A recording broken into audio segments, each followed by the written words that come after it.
Hello everyone and welcome to the stream. This is Otaku Showboat. Today is Thursday, July 11th, 2019. And today is, of course, more Pyanodons. First thing to note, Pyanodons is now daily. Now that the Angels playthrough that I had been playing on alternating days with this Pyanodons playthrough is over, I am now going to be playing Pyanodons for 6 days per week at approximately 3 hours per stream. Oh joy, oh bliss. So, yesterday, after finishing up the Angels playthrough, I played a bit over an hour of this Pyanodons playthrough, which that's just a bit of testing that I was doing. You can see things have changed a little bit in my save games. As it turns out, Factorio is fully capable of handling folder structures in the save games. So if you actually go into your save game folder, which if you're on Windows should be in app data roaming in your user folder, app data roaming Factorio saves. It's the same place where you find where the mods are installed. There's a folder for mods, and then there's a folder for your saves. So I've just stuck the stream saves for Pyanodons here.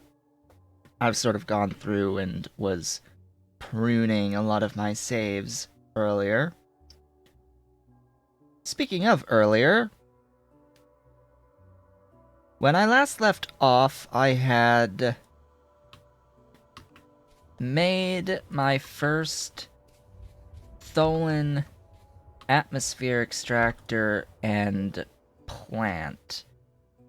And my question that I had posed to myself was, is the energy consumption from 9 Tholen plants and 30 Tholen atmospheric extractors less than or greater than the amount of energy destroyed in this acetylene process due to the amount of coke that's being brought in on it? And as it turns out, I did end up actually going in and doing the math off screen. As it turns out, if I bring up my notes here for this Pyanodons playthrough, the Tholen process uses a total of 30.3 megawatts for combined between the 9 Tholen plants and the 30 atmosphere extractors. It uses 30.3 megawatts, which is exactly the same as megajoules per second.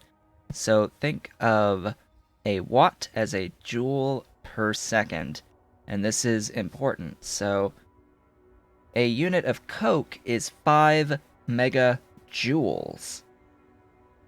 So if you want 1 unit of coke per second is 5 megawatts. Simple, right? 1 unit of coke is the equivalent of 5 megawatts at 100% efficiency. So think of doing the boiler steam power. The boiler steam power, think of it as that equivalent. So this process, with its 100% efficiency, it will pull in the coke and it will convert 5 megajoules into 5 watts per second as it's demanded. So, as it turns out, 30.3 megawatts, or megajoules per second, is 6.06 coke per second equivalent. The gasifier process for acetylene, this process, between the soil extractors, high-pressure furnaces, and gasifiers, consumes 4.7 megawatts of power, as well as 6.5 units of coke per second. So in total, in terms of coke per second of power that you're losing here, in total you're doing 37.2 megawatts, or 7.44 coke per second, to get 50 units of acetylene per second, which is higher than doing tholins. So, as I had suspected previously, even though it requires a lot of machines to do this, and it requires a lot of energy in, the coke savings is worth doing because this is actually more efficient in the use of coke. It is more efficient to do this and use the coke to generate the power to feed this than it is to actually do the calcium carbide acetylene chain. So that's a thing. The primary issue being 30 tholin atmospheric extractors and 9 tholin plants. That's how many resources? That's a lot, shall we say? A lot of resources. And I've got other things that I need to take care of at the moment. I can let my Nexalit production stockpile for a bit, so that by the time I do make this transition, I have plenty of Nexalit. Also, I did do a bit of theory crafting involving doing the Factorio, the mushrooms, to coal, and that process, doing mushrooms to coal,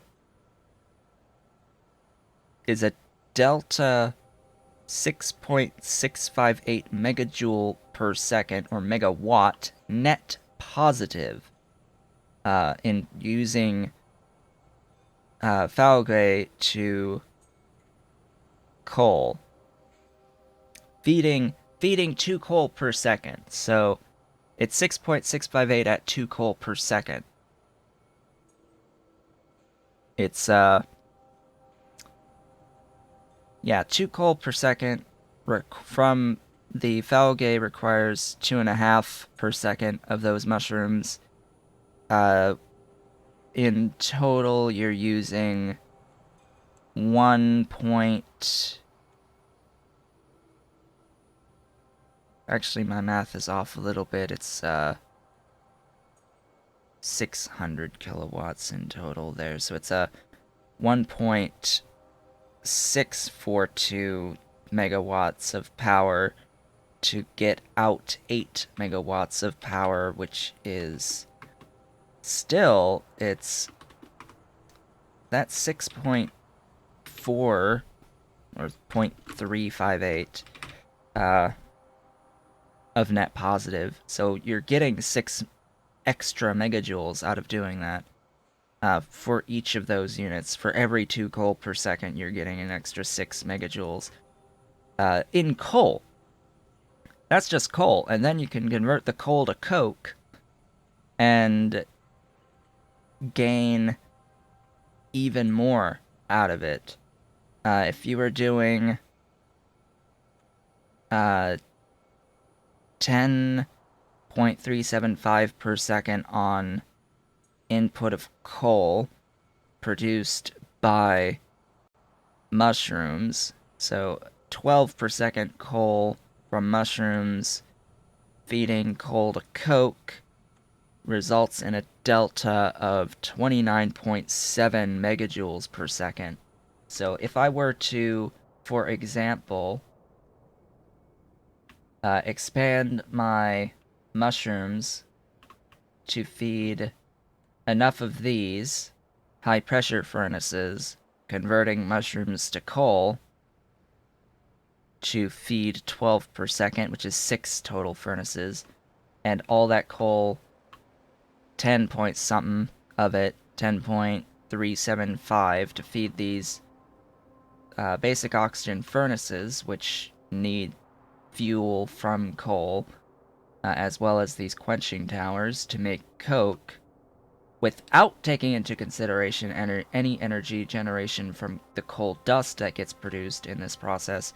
I can feed this whole process, producing the belt of coke out, and end up gaining 29.7 megajoules per second. Not 0.7 because my math was a little bit off above, but anyway, it's like over 25-ish megajoules net positive if you do that per unit thing. And then you have to figure out, okay, well, what do you want to do to actually produce that power? So yeah, that's a thing. That is a thing that is possible right now that I wanted to make note of. The other thing I want to make note of is that I am actually thinking of producing more energy via fuel oil. And what is this going to involve? This is going to involve going out and tapping into additional oil resources. Now, off-screen, I have gone out and I have found on a different save additional sources of oil. In particular, there's one right around here. That's really good. There's one that's down in this vicinity. And then there's quite a bit that's up in here. There's a lot that's up in here. And there is a mix of small oil patches from Pyanodons and vanilla base game patches that will end up producing. I was looking specifically for patches that would give me more than 200 units per second, or about 200 units per second of oil, because for every 200 units per second of crude, I can have one of these set up. And one of these set up is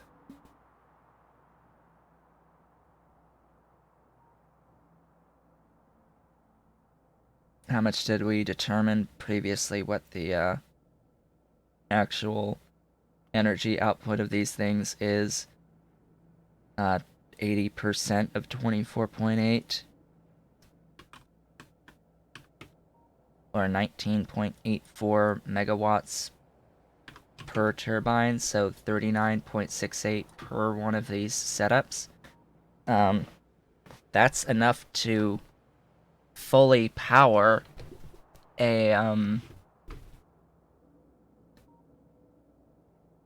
thingy, an acetylene production line. That's a 50 per second acetylene. That's enough to power, so that will be what I want to do there. Alternatively, I can just set up a whole bunch of stuff for this to directly consume coke. Thing is, about that, let's see, Coke. What processes can I do to get energy from Coke that are actually more efficient than what I'm doing now? I'm thinking fuel rods are going to be really nice, once I do get some uranium powder. I'm sure fuel rods will be very nice. The alternative is I might be able to convert coke to coal gas. I need to do the math on this to determine if I then burn the coal gas, or better yet, convert the coal gas to syngas and burn the syngas, how much energy per unit coke do I get out of that? Or how much megajoules of coke do I expend versus the energy I get out? Because if it ends up being I get more than 5 megajoules worth of energy out of it, that inherently makes a unit of coke a lot more valuable to me, and worth expending on the other stuff. So I just wonder if there is any other process of coke to make it into something of higher fuel value. That's all I really care about, is means of making coke into a more efficient fuel value, slash getting more fuel value out of the energy generation. So that will be a thing, eventually. Now note that while I can make fuel rods, technically, I don't believe I have a recipe yet to burn fuel rods in the combustion mixture stuff. So that is a thing. That is a thing. Actually, I can look here. So this is 20 per 5. That's 4 per second on coal gas, which is 4 per second of coke. That's a 1-to-1 on units of coke to coal gas. If I burn coal gas, it needs 3 additional coke every 3 seconds, so additional 1 coke per second, so that's another 5 megawatts. And then these things are what again? 24.8. 24.8 over 2. That's 12.4, and 100 units makes 150 combustion mixture. These burn 150 over 3, and these end up burning up to 60 per second to get that full 12.4. So that's 50 per second, so in order to get to 60 per second, what's 5 over 6? 0.83 times 12.4, 10 and a third is what you end up getting out of this, just to make the math a little bit easier. And this consumes 100 over 3, or 33.33 units of coal gas per second. That is a massive loss, I think. From what I can tell, I think that is a massive, massive loss in total energy by doing that. So that is clearly not an option, because you're only getting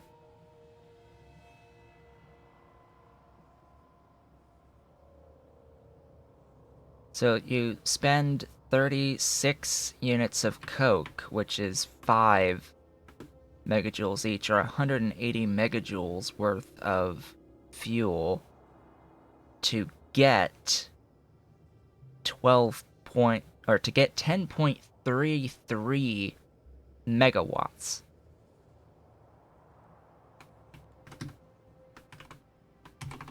That is a 5.74% efficiency.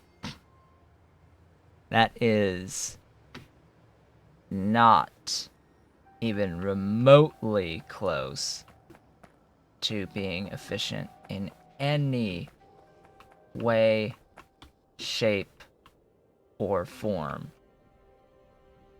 Not even remotely close. I'm thinking it might just be better to do the steam power from Coke, because that, I know, is 100% efficient. A single line of 20 steam power generators gives, well, a line of 20 boilers feeds 40 steam engines at 900 kilowatts, which I think is 36. Yeah, it's 36 megawatts. 36 megawatts, and what, so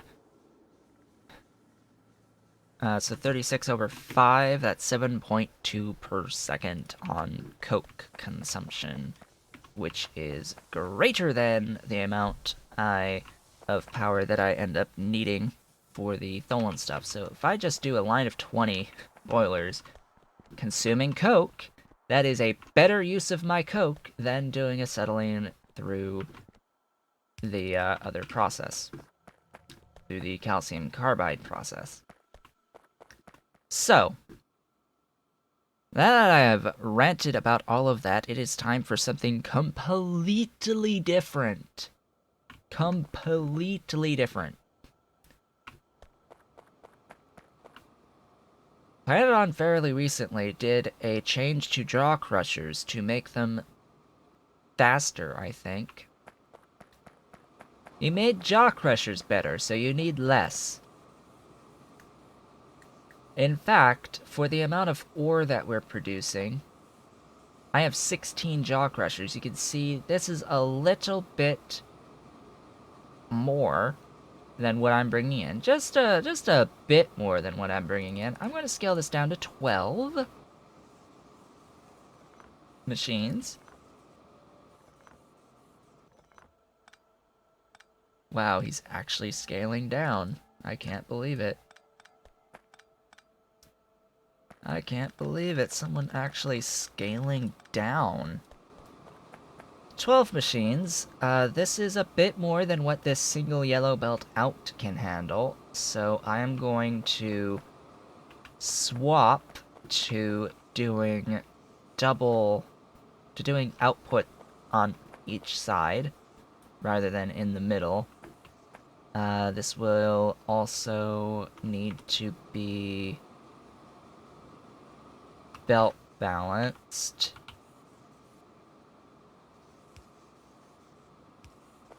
And unfortunately, I'm going to have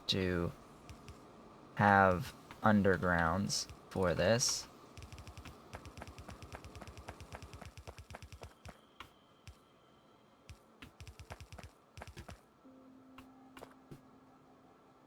I can also go through and start upgrading my inserters wherever they need to be upgraded, such as right here. This aluminium needs to be a little bit rerouted.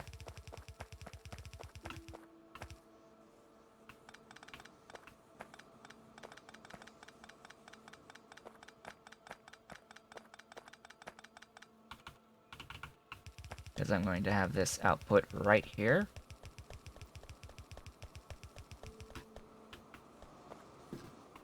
Fortunately, I don't even need to worry about this ash line. No, it's here that I need to do a jump.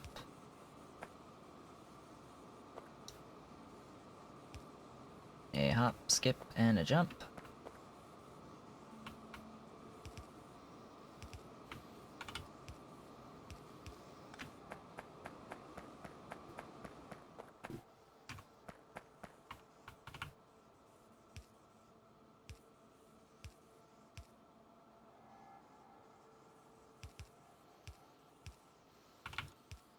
So why am I doing this? Why would I do this? Well, I am doing this in order to do the next step, the next most efficient process. Well, what process is that? Well, it is the unslimed iron process. Now you may be wondering, well, what does that entail? That entails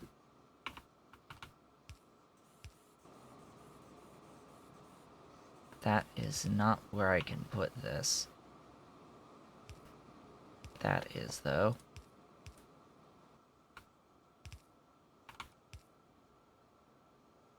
That entails having to do a bit of additional processing of my processed iron.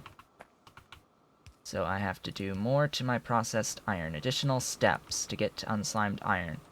But after doing the calculations, as it turns out, for the amount of processed iron that I am currently producing, I will end up with, instead of just, I think it's 25 per second on the molten iron, I'll end up with something around the lines of 180 units per second on the molten iron, because this phase of making iron, of making the molten iron, at this phase has been changed. Not only are the jaw crushers better at doing their job, but you can now actually convert the initial iron pulp into unslimed iron. That is a very new change, and it actually dramatically increases the total output of the molten iron in the end. So from my initial calculations, it is about 180 units of molten iron out per second if you can feed in enough processed iron, which is pretty nuts. It's pretty nuts. And here's the thing, though. I'm going to need pretty nuts for making stainless steel. So remember, all of this that we're doing is sort of working our way towards stainless steel as we're working towards circuit 2s. So everything that I do in some way is related to the ultimate goal of circuit 2s. That is our ultimate goal, is circuit 2s. I know it's been a while since I've even remotely even looked at the stuff there. So I want to do this now, partly because you can see that we're having some issues on the total iron out. I want to add basically a second lane of iron into my system. I want to add a second lane of iron, and I want to destroy this. So we've got 1, 2, 3, 4, 12. Making 0.75 steel plates per second. I want 2 casting machines making steel plates. Minimum. Minimum 2 casting machines making steel plates. That will consume 25 per second of molten steel, which is 1-to-1 molten iron. So that is a 25 per second, which is currently all of the molten iron that I am making out of 20 furnaces. So that is a thing. That is a thing. And in order to do this whole process, we are going to need a lot of machines. As one might expect, we are going to need a lot of machines.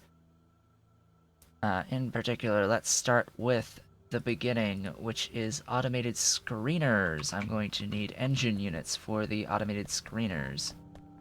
So step one, after processed iron, is automated screening to get grade 1, 2, and 3 iron out of it. And unlike many other processes, instead of counting upwards, we are trying to count downwards to get down to G1 in total.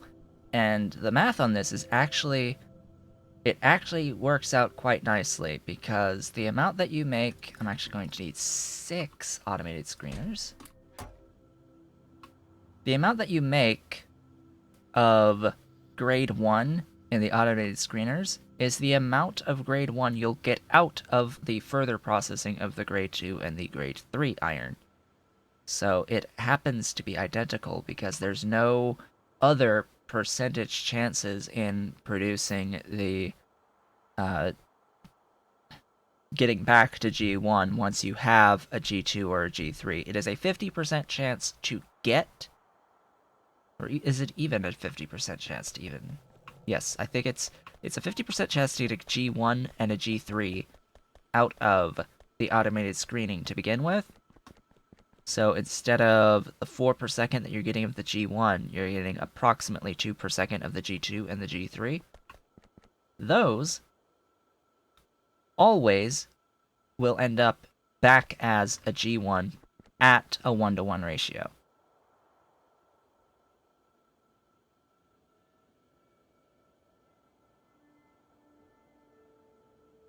I think.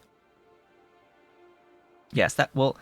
So, G3 will convert to G2 at 1-to-1. So you have 2 per second G2, 2 per second G3. The G3 will go 2 per second back into G1. The G2 will go 2 per second back into G1. So that's 4 per second with the amount of screeners that I'm making. So in total, we're getting 8 per second of grade 1 through the various processes. In order to then make the grade 3 into grade 2, I need secondary crushers, which are somewhere here. I need 4 of these.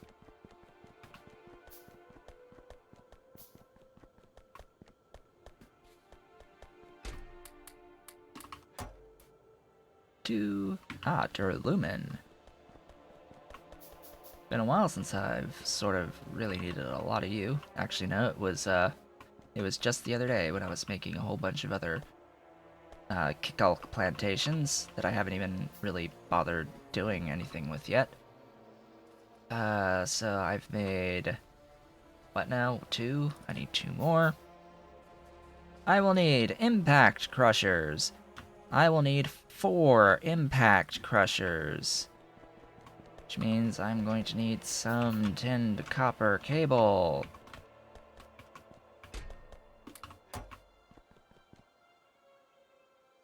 That should be 4 impact crushers coming in. Those will convert the grade 2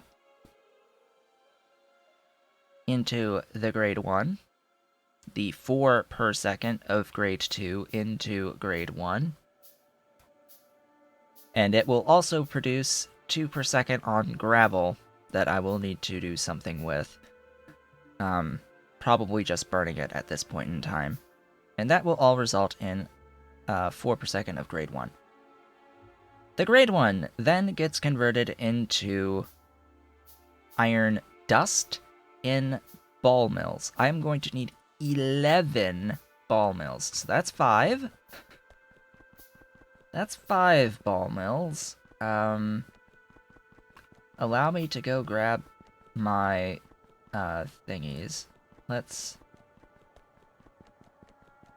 not make those directly because I have down here at my turn on the bus, I have some of those factories. Factories? Yeah. My assembling machines, that's what they are. Assembling machines. That this requires.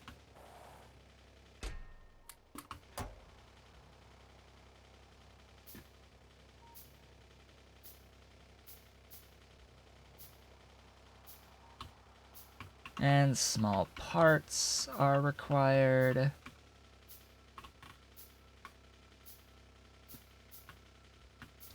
Apparently iron plates are required. Now, if you think 11 is bad, oh, just you wait. That's 7, 8, 9, 10, 11. So that's 11 of those. 11 ball mills. I will then need, in total, 22 hydroclassifiers. 22 hydroclassifiers.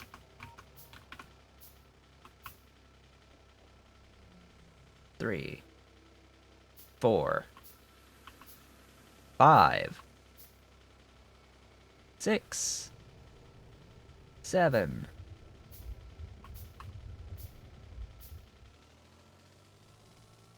I need to pick up circuits.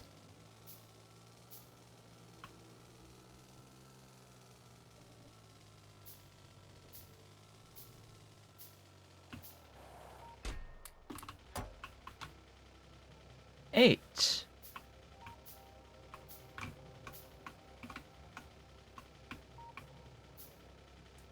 9, 10, 11.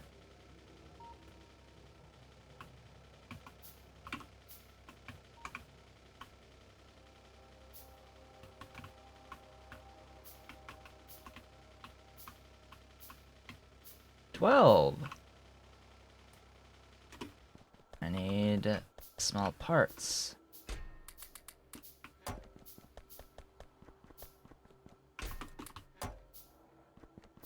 13, 14.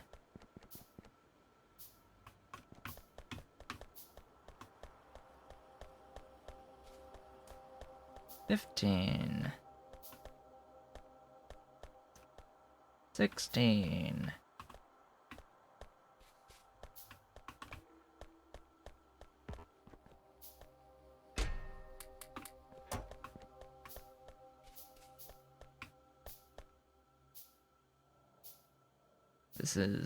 17?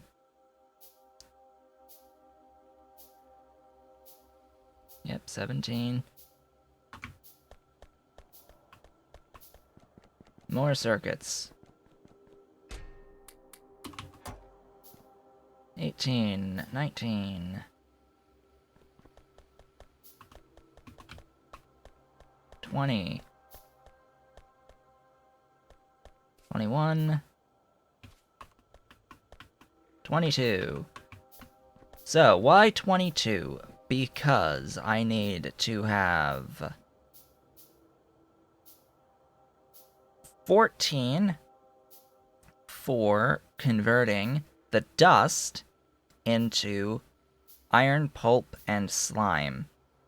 It produces up to 133 1/3 units per second of each. I would then need 8 more in order to convert the slime that you get out of that into unslimed iron plus tailings. Now, to convert the pulp that you get into unslimed iron, which is apparently new, I'm pretty sure I saw that in a patch note fairly recently. This is new, and this is what massively increases the efficiency of this process versus before, to be so much better than it was. This is done in hydrocyclones, which are here. I need 2. After all that, it's 2 hydrocyclones. And then, so I have 20 BOFs, basic oxygen furnaces, right now. I only need 16 to convert all of the unslimed iron into molten. I only need to use 16 of them in order to convert that into the other stuff. However, I will need an additional 12, I think, or 16 total to do everything that I want to do, I think.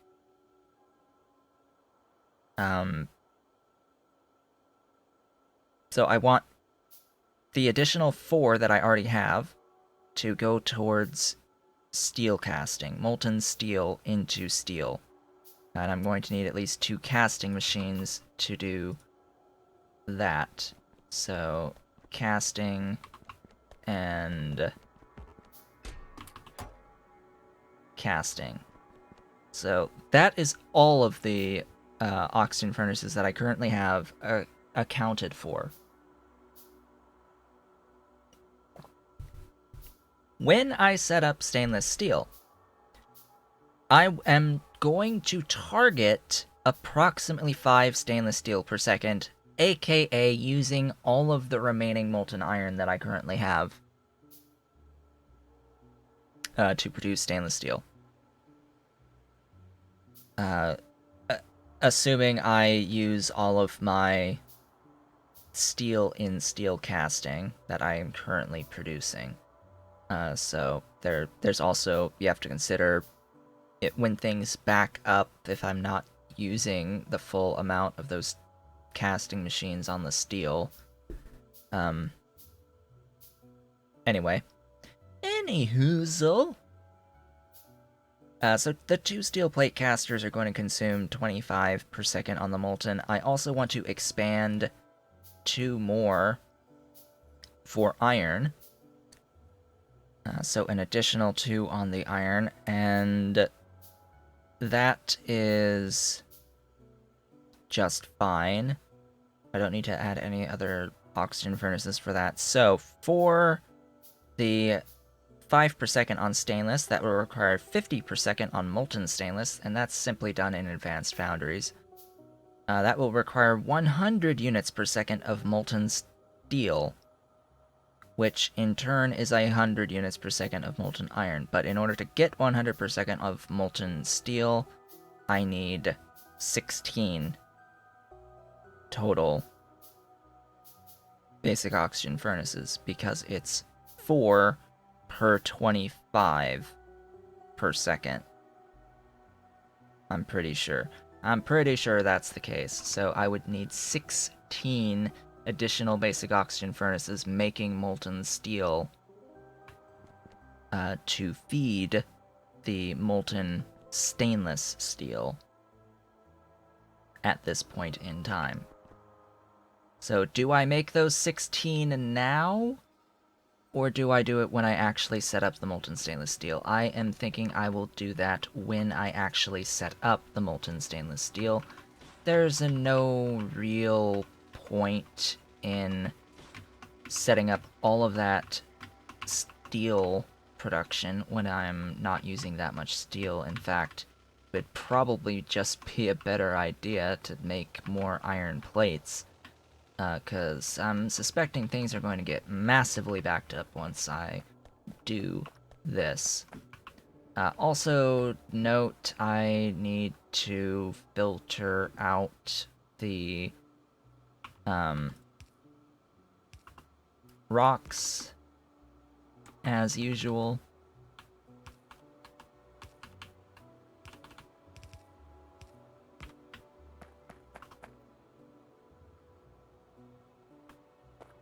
What even is this, and is it actually sending rocks down?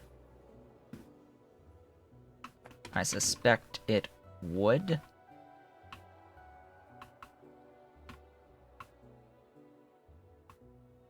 As in, it's supposed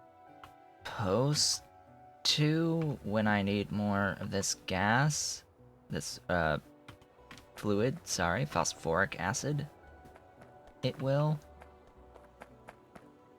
I'm going to do this.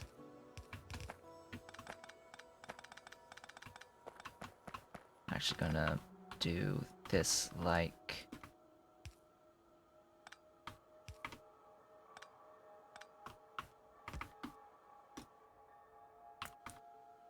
so.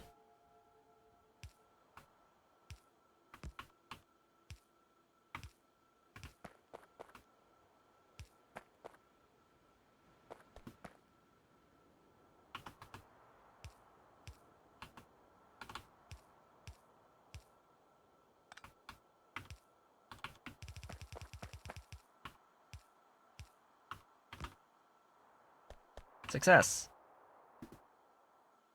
Success is mine. By the way, how many units of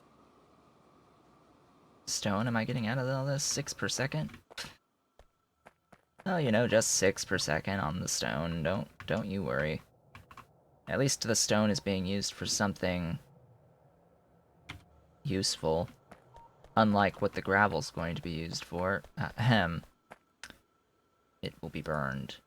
It shall be burned. Burn, burn, burn. Burn it all to the ground. Now, the question, main question is, well, A, this is producing more than the single yellow belt, so even though I am merging here, I need to make sure that I always, that I have both of those yellow belts out.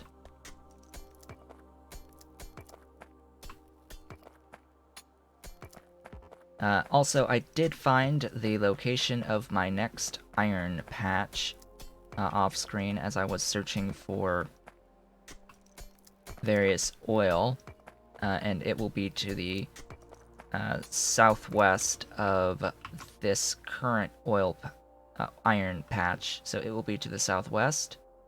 Further down, I believe it is a single patch. It's not quite as good as this 17 mil or this 17 mil, but its positioning is close enough to my current setup here that I can just belt the ore in. It's good enough. Good enough. So, automated screeners. Doink, doink, doink, doink, doink. Excuse me. Automated screeners making iron. G1 from processed. 6 of these will consume upwards of 20. I'm not producing 20.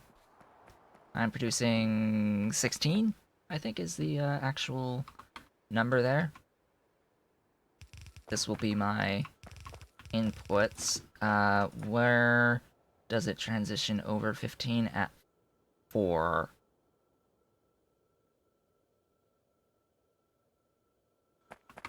At 4. So I guess I'll split this evenly to 3 and 3. Sound good? Sounds good to me.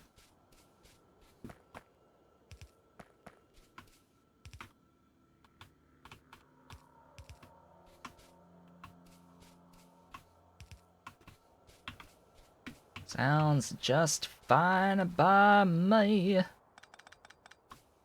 It's gonna consume all of what I throw at it anyway.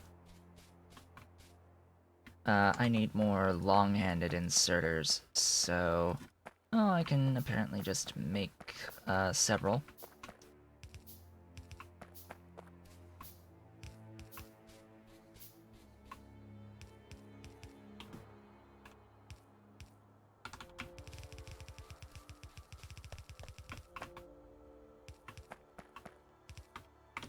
Now, this is in no way, shape, or form even remotely close to a yellow belt of stuff out, so this is just fine to leave as is. This will give a balanced output, I should note. Also, I need to... I'll start off by splitting off the G3 iron. I will feed my G3 iron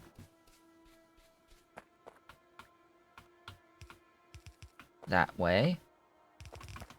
The G3 iron produces G2 iron, and it is done in secondary crushers.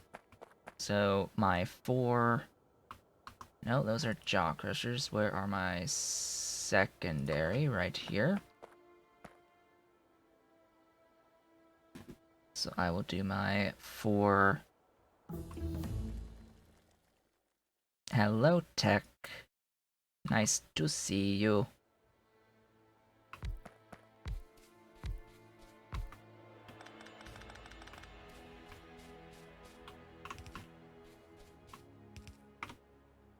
These will be making G2 from G3. It is a 100% chance of getting a G3 from a G... or getting a G2 from a G3. I will simply offload these without using the long-handeds here. They are not going to be required in the slightest. Now I'm going to go down, and I'm going to go here, so that when I bring this over, I can filter out my G2 iron to the right, and head on back up with that. My G2 iron is going to be demolished in the impact crushers.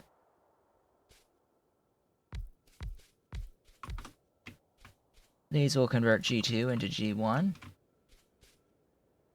And I have 4 of them because I will have 4 per second of the G2s coming in.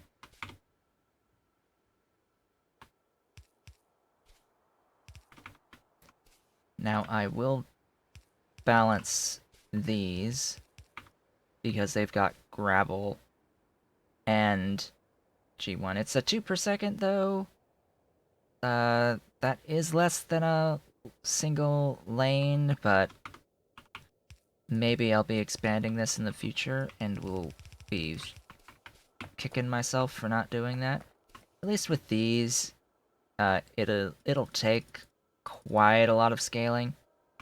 By the time I do that sort of a scaling, I will probably have the faster red belts anyway, so I'm not too concerned here on that output. I am concerned a little bit here though, because all I need to do is add 2 more, and I've already surpassed a single lane of output. So I need to siphon off the gravel from this to the right. I will need a fuel to burn off this gravel available. I currently have 3 burners. Can I make just the 1 more? That should be fine.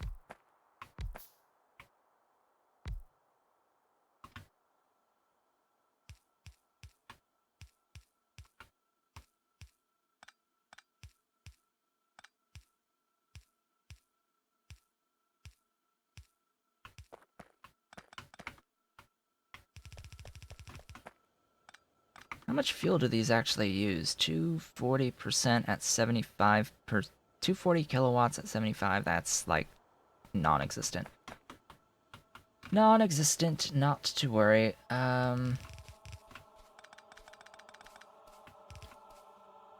Actually, I want to do this with this one feeding in here. So that will give me lots of grade 1. 8 grade 1 per second. Again, another reason to do the balancing outputs here is so that this stays balanced. In fact, I may want to do a lane balancer here after expelling the G2 and the G3 so that the G1s are balanced in such a way that this will not throughput limit because of a lane blockage.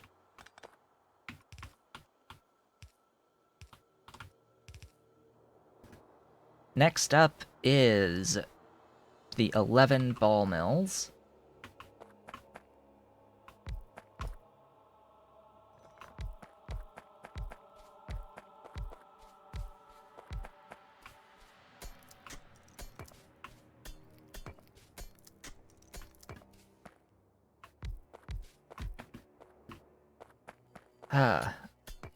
I dislike that it's an odd number, but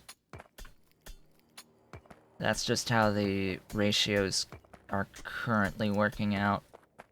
Crafting speeds and all that. So iron dust from grade 1 iron.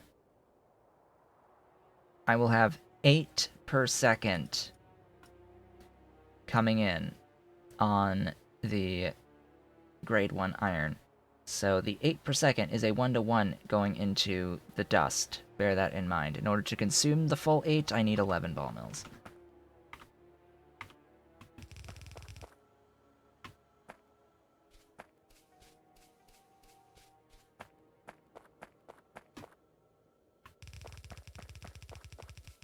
As sad as it is for symmetry,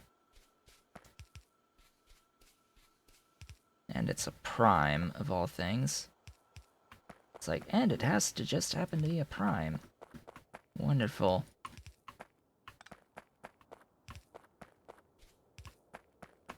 What am I doing? What am I doing? It is 8 per second out, buddy. Need more. More! I still don't have enough. I need more. Mower. M-O-A-R. More. More.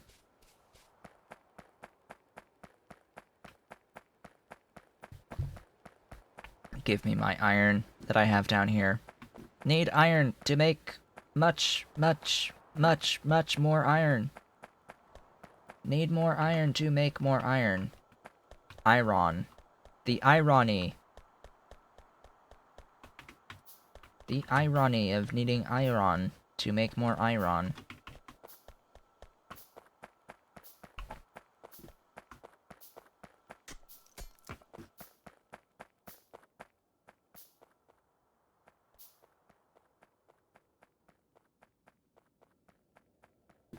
Off we go!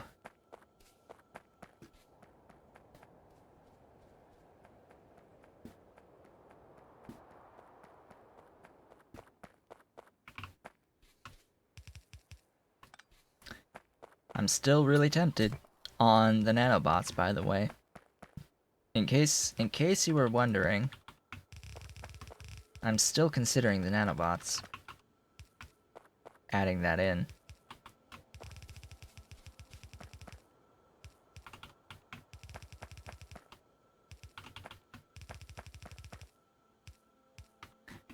Alright, so that is the dust.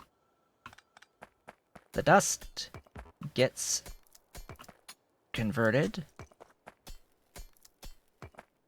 in hydroclassifiers. So I need to use 14 of my hydroclassifiers. 14. 4, 5, 6, 7, 8, 9, 10, 11, 12, 13, 14 hydroclassifiers, making Iron Pulp 1 recipe.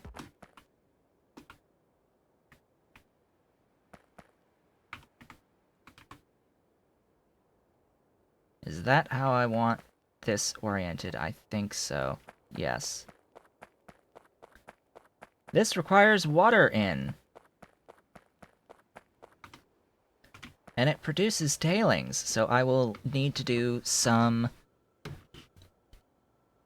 pipe work, clearly.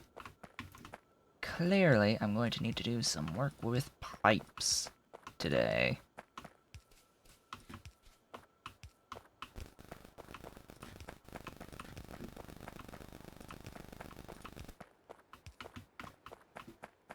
This produces pulp and slime. Pulp and slime. The pulp will be 2 out.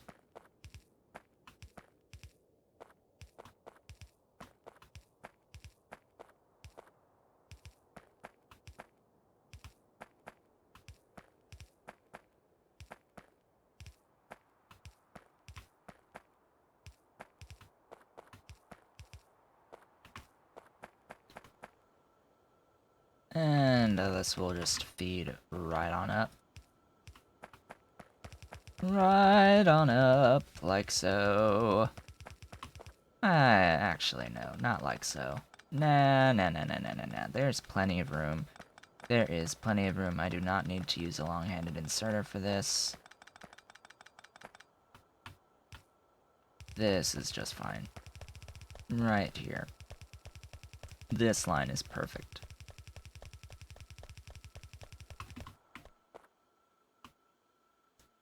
I just need to define, hey, we're gonna feed in on the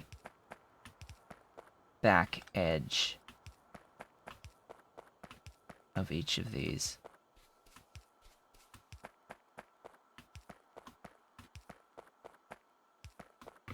So, fortunately enough, 14 of these will be enough to take in the 8 per second, and it will actually be producing at 8 per second 1.33, or 133.33 repeating on each of these, assuming we get 8 per second out here. So that is fine. We only get the fluids out here. The next step, I have the option, I can either process the pulp first or the slime first. It doesn't really matter which I do first. I suppose it would probably look a little bit nicer to do the remaining hydroclassifiers next. All of the remaining ones, making unslimed iron out of iron slime.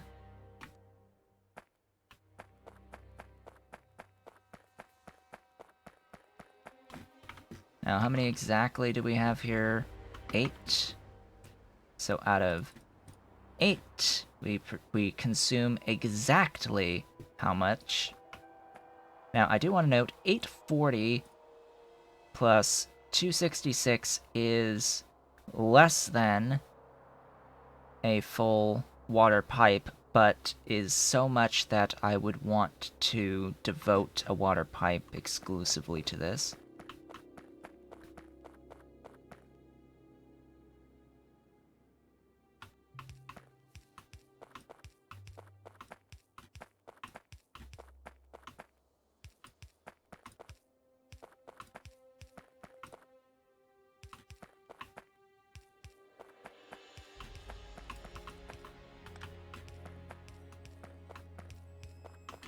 I'm probably going to have to go and get more pipe.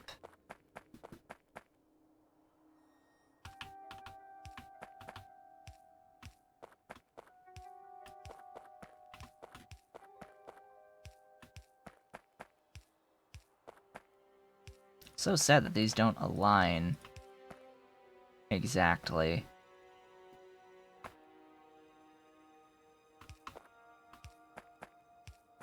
They align with the pulp and not the slime, which is a little sad. Just a little sad. And this aligns with the water, too, so it's like, how am I gonna really get this? It's not so simple. I'll have to go down and over, because I'm gonna have to have 2 out for this to feed the water in. Looks like I put the spacing to be quite exact. That's neat. My spacing is exact. I'll just move over from here. There we go. That attaches.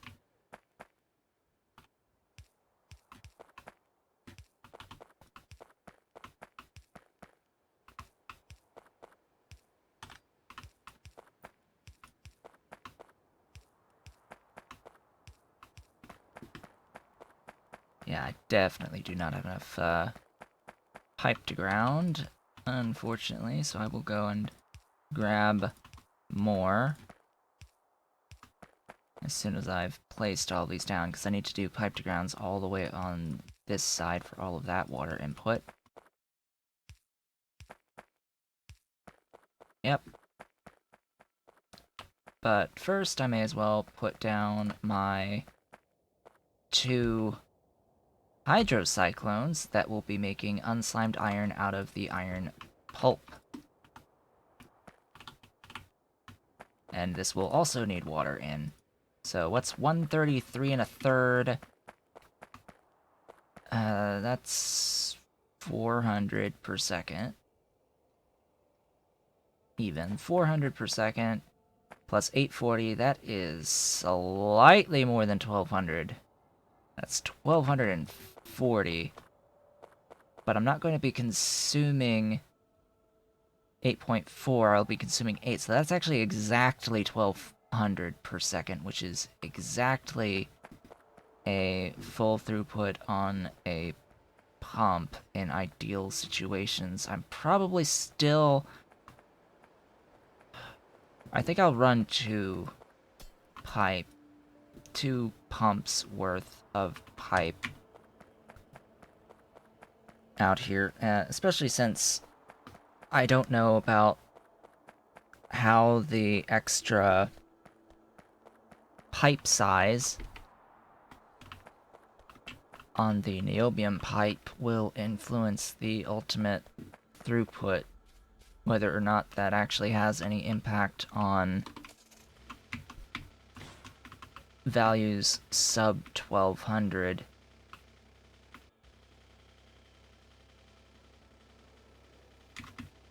So even more water will be required. Alright, I need to weave my way through my SimCity. So that I can get out of here.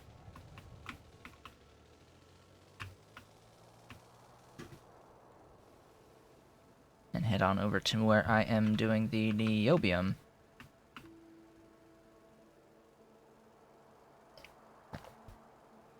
Right, if I go this way, I have to go around the entire Kickalk plantation line that I will have to finish setting up at some point. La-di-di-di-da, going out into the middle of nowhere. Just go around that niobium line. Theoretically, I'm getting a little bit more lead at this point, by the way, since I fixed, quote-unquote, the coke input on the acetylene line. That'll be good. That'll be good, because that will speed up the amount of solder that's being made, which will speed up the number of aluminum tiles that are being produced for that beautiful 210% walk speed. That glorious 210%. And it's a use for aluminium. Did I just, like, whiff? I did. I went way past where I needed to go. Here I am following a pipe to nowhere. Following a pipe to... water? Why? What?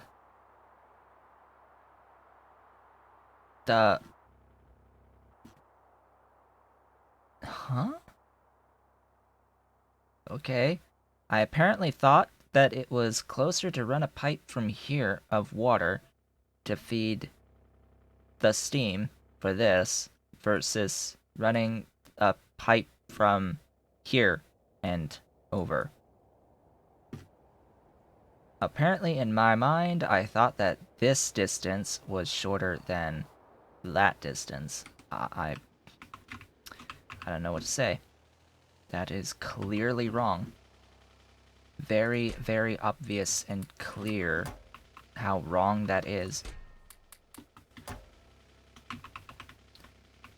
Fortunately, the stack size on the niobium pipe is 100 for the undergrounds, unlike with pipe to ground for iron, which is a stack size of 50. So off we go. Do I want to go over my bus, or do I want to go around the thingy again? Around my spike of kickalk plantations. I think I'll just go around the spike of kickalk plantations again, as I dodge and weave all of the random stuff around my base. There's the barrier. There's the barrier of kickalks. I can't believe I spent so much time making all of these, and I've done nothing with them yet. They'll have a use. Eventually. Spent all that time collecting the resources and handcrafting them. Not even hooked them up yet. Because ultimately I can't do anything until I get molybdenum processing done, and ultimately that's going to require rayon, and yeah, ultimately I'm going to be needing stainless steel in the end, and that means I'm going to need molten stainless steel. And what am I going to need for molten stainless steel? I'm going to need a lot of molten iron for a lot of molten steel just to get an even remotely small-ish amount of molten stainless. So that's going to be a thing. So remember, everything I do is working towards that ultimate goal of getting to Circuit 2s. Everything relates to that ultimate goal of Circuit 2s.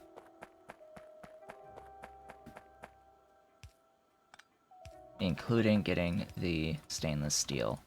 The stainless steel will be required for the Circuit 2s.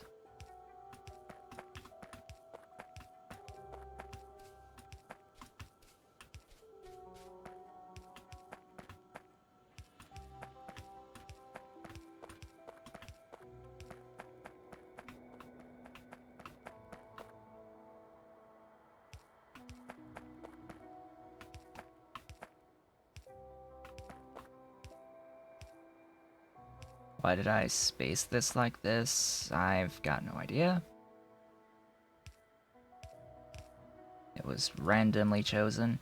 I've also got the tailings outputs that I actually think I'm going to run up and over to be better in line with the spot that I have them on the bus. So I have tailings here. What the? Oh no. No, no, no, no, no. No, no, no. No, no, no, no, no, no. No, no, no. Absolutely not. Absolutely not.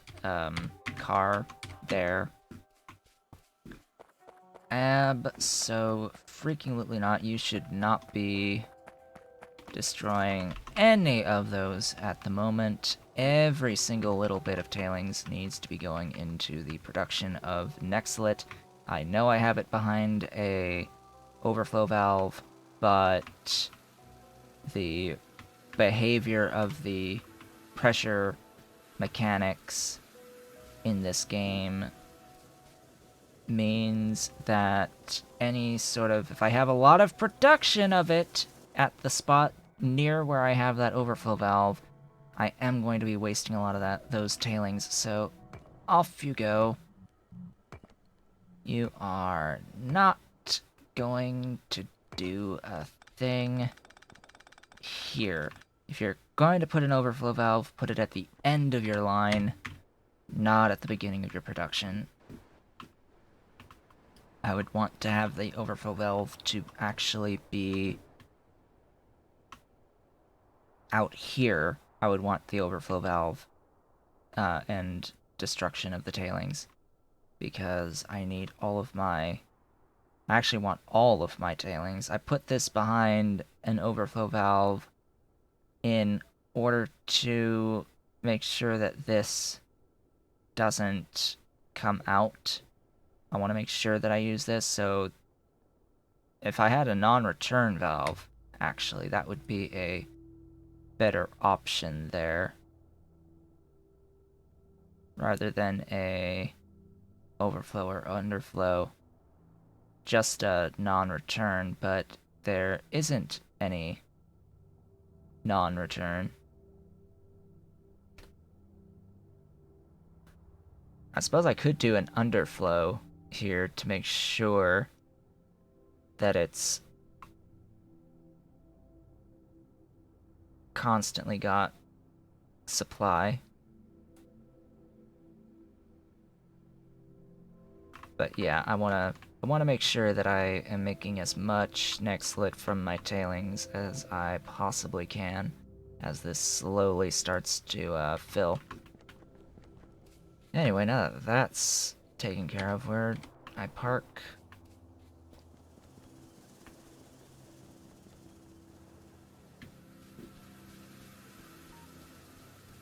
That was an immediate problem that needed to be taken care of. Moving right along.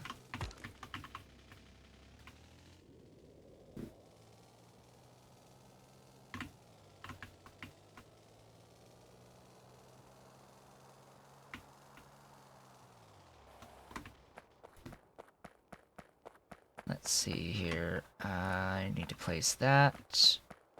Excuse me. Oh, that's water. Oops. That's water, buddy.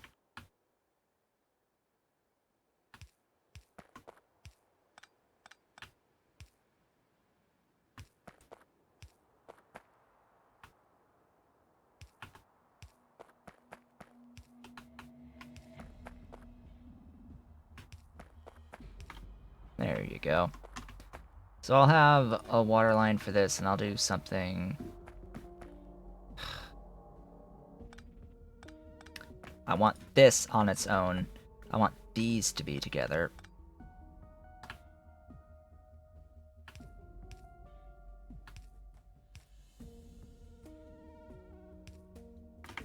Because these are 400 by themselves, and this is another 8. Alright, let's get these tailings all hooked up, ready to go.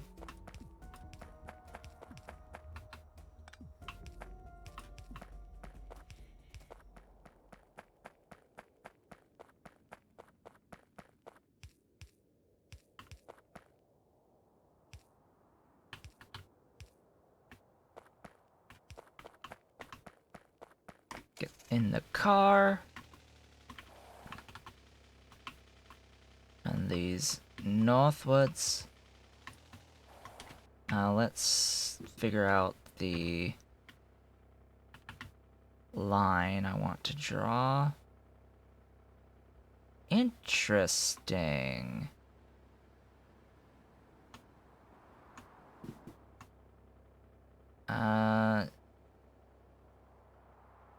Okay.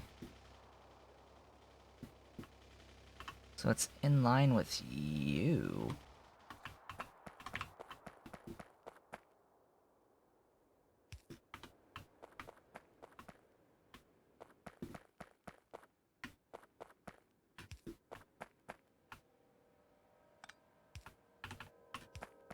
That's where I need to draw it.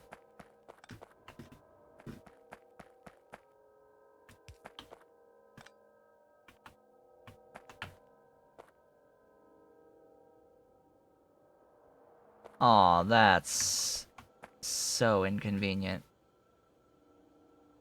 Why my symmetry? Alright, fine.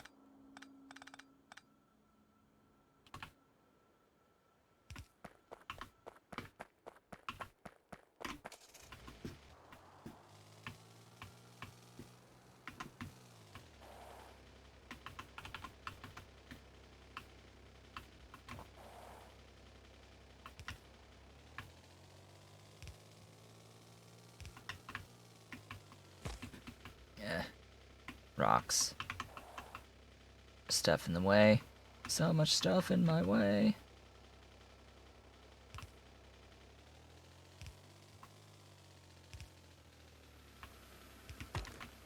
I swear if this is off by 1, I'm gonna be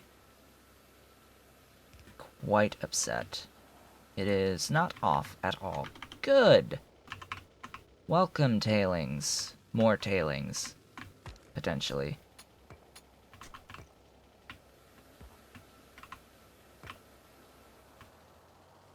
Glorious. Very, very glorious.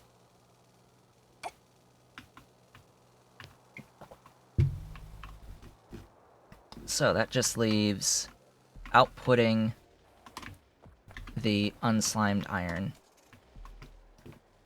So in case you didn't know, the unslimed iron is an item.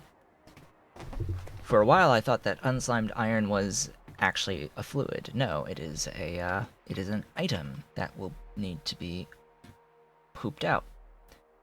1.33, that's gonna take like a lot to even remotely come close to 15. Or even 7.5 for a single lane.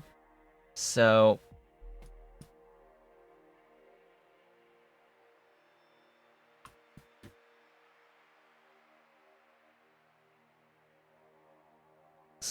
between these, it's exactly 2 per second. In case you were wondering, that is exactly 2 per second. And just by the way that these pipes are, do I really want to have a balanced output? I tell you what, I'm gonna do this way.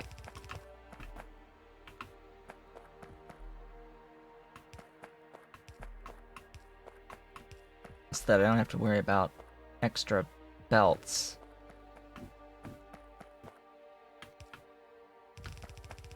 It's not like the lane balancing particularly matters on this, although I'll do it anyway.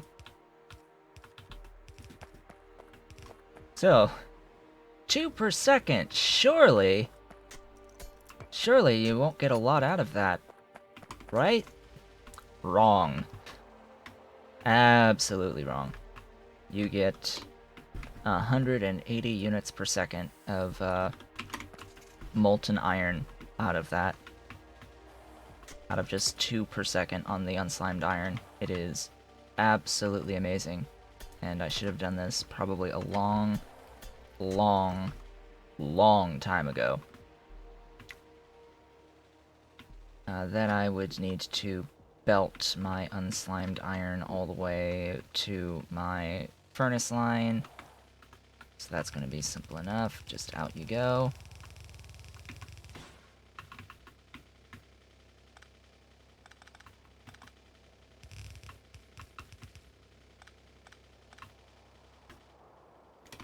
Where even is my buff line? My buff line is right there. I'm going to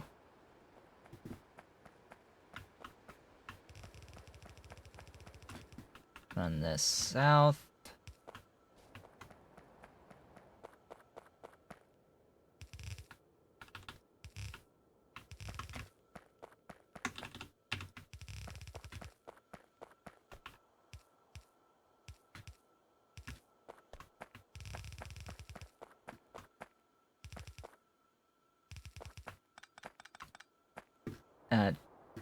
Yeah, I have to go down here. And that will be how that is run, because I'm going to cut this off for a bit. Do I have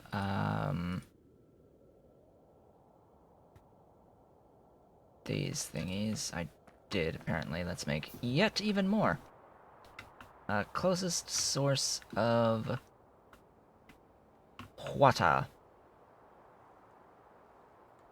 Do I want to go from my starting location and jump over stuff and go up, or do I want to go here and go over? I'm probably just going to do the starting location and go up. Use my squeak through.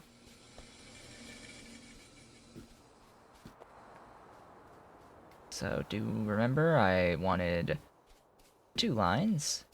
This will be an interesting test, actually, to see if a niobium underground, or just niobium pipes, can reach 800 units per second of water.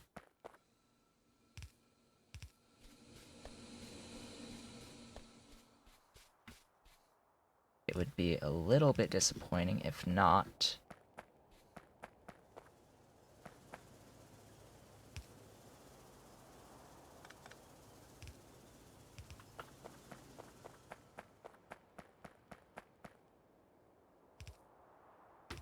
Alright, where am I?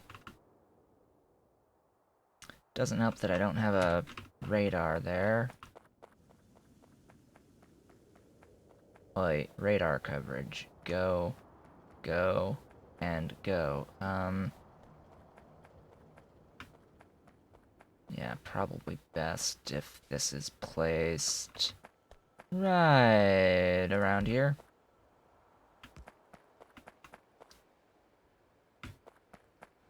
There that goes. Now I can see all the things.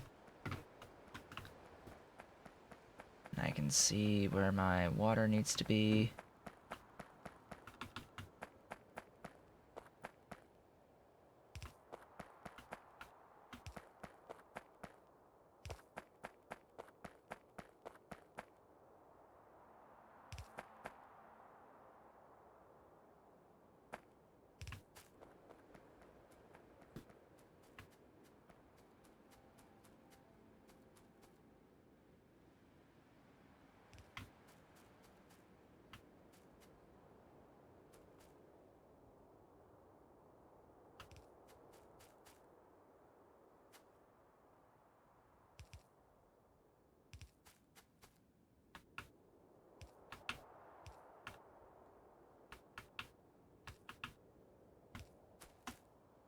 Boom and boom.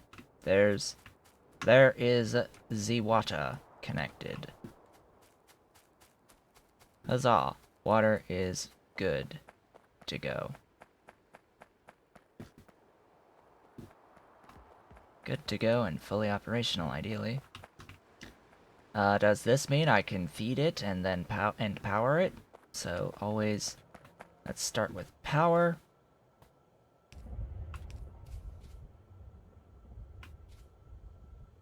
Stupid distance on the thingies.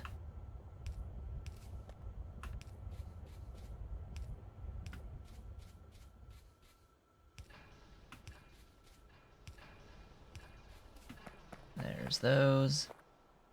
Doinky, doinky, doinky, doinky. Oh yes, I need fuel in for this. Can't forget about the fuel.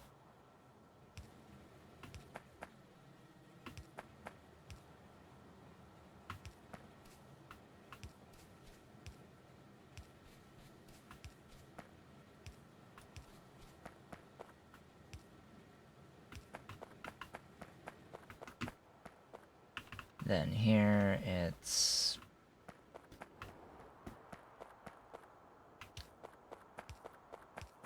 bring that down. I could add a little bit of redundancy to the system by connecting all the way up top, but no, I'm not going to really. Oh. that ain't good. At all. Guess I need to grab more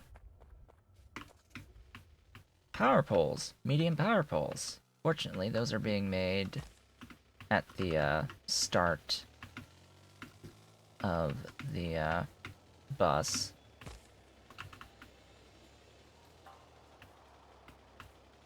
And once I get all of this hooked up and moving, that will be when I will be taking my first break. Or my only break, I should say. Hopefully my only break. That would be not too nice to have 2 days with double breaks. So the medium power poles require creosote, that's why you have to automate them. Because it needs that fluid input. You can't handcraft medium power poles, which is not so nice. Not so nice at all.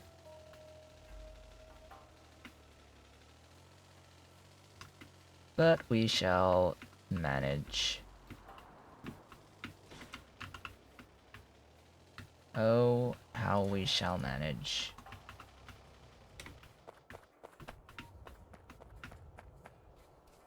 Okay, let's finish off the power, and then it's simply a matter of pulling in plenty of belt.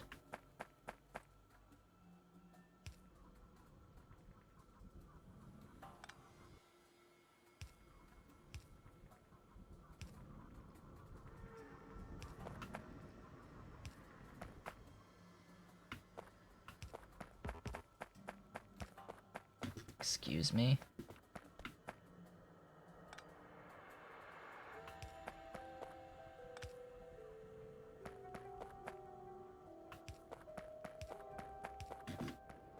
There we go.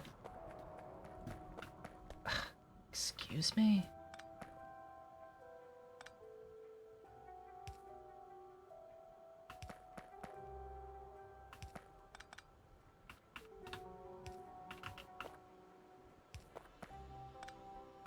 There we go. That's better. That is much better. Now, fuel.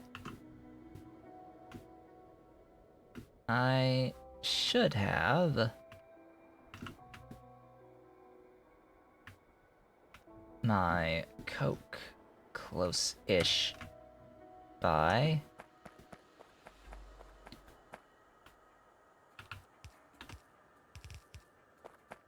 So I will go ahead and fuel in from that.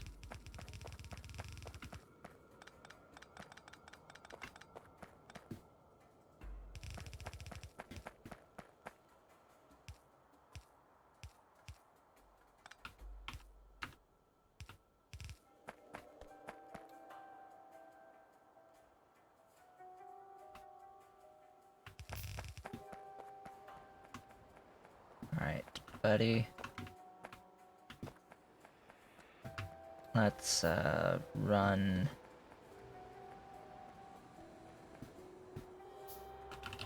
you up, not there. Right there.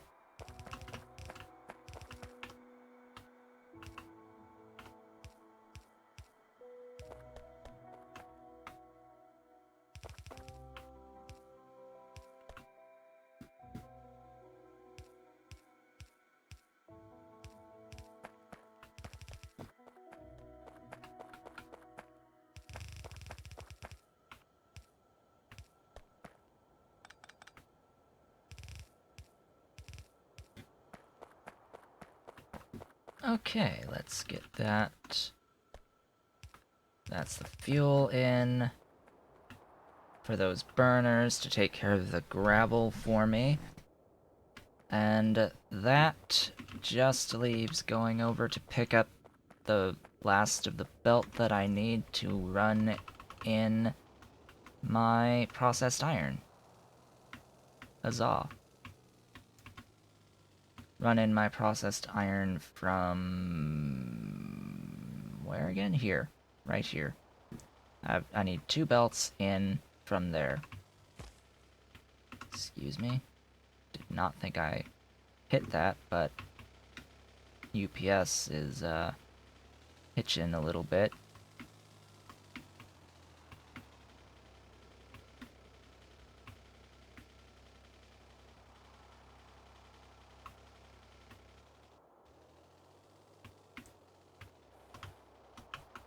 Okay, grab these.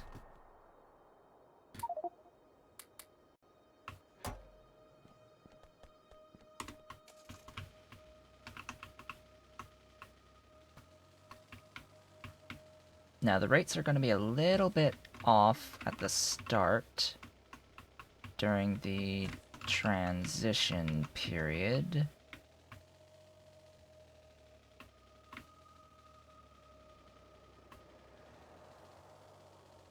But once everything gets sorted, we should be good.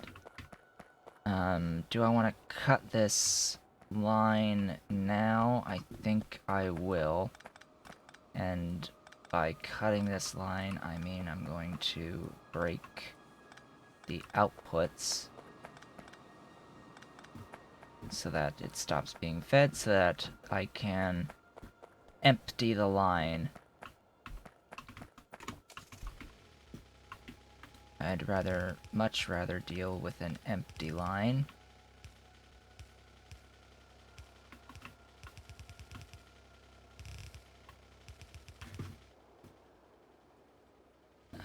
I can bring these up here.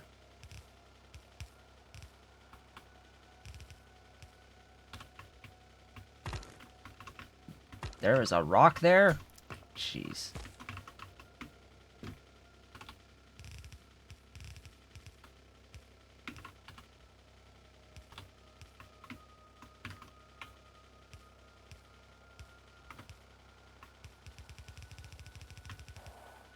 Alright.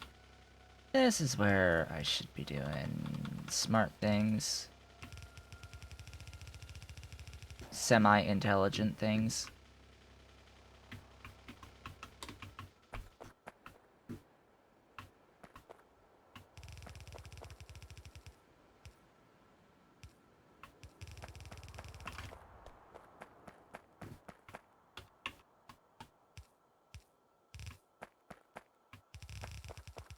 Let there be processed iron!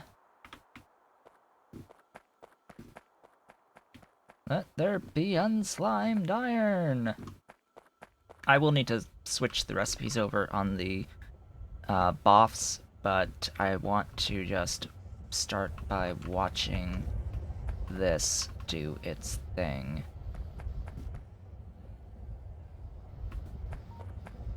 Here comes our first G1, 2, and 3.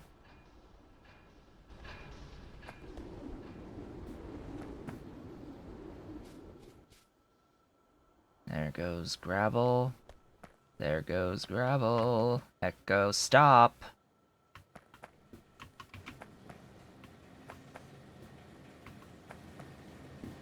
There goes our first powder.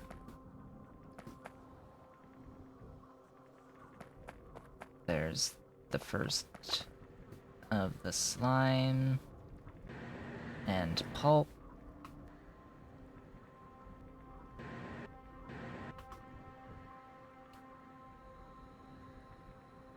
Oh joy, oh bliss, here it comes.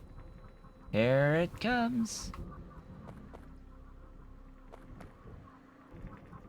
Here it comes. Unslimed iron, our first unit. Our first unit of the unslimed iron. Isn't it glorious? It is not very pretty, but it is glorious nonetheless. Glorious, glorious, glorious. Now, to properly attach this,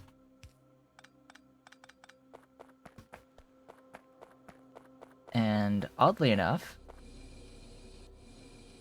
as I switch over, it is the exact same recipe. So that's 1, 2, 3, 4, 5, 6, 7, 8, 9, 10, 11, 12, 13, 14, 15, 16.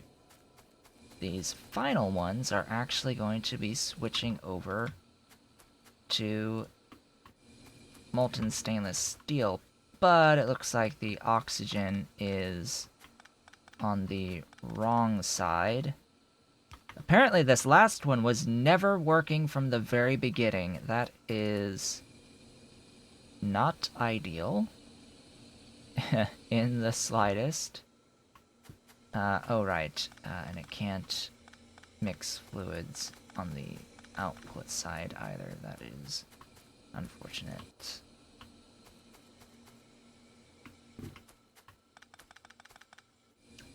It is not borax in.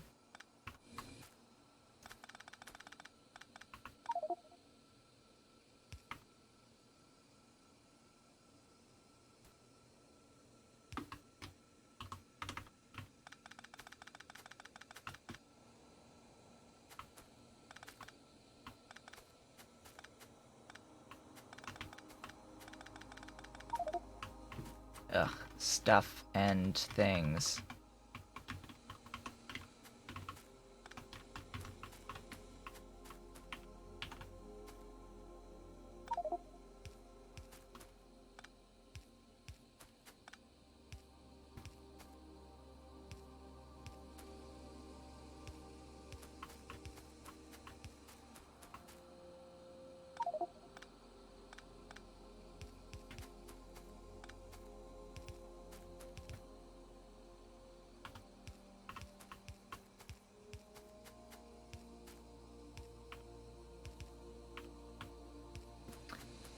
This is very likely... Oh yeah, and then there's also flue gas to have to worry about.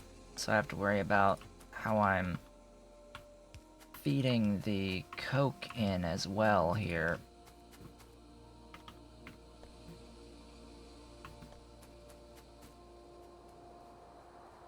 So how is this looking?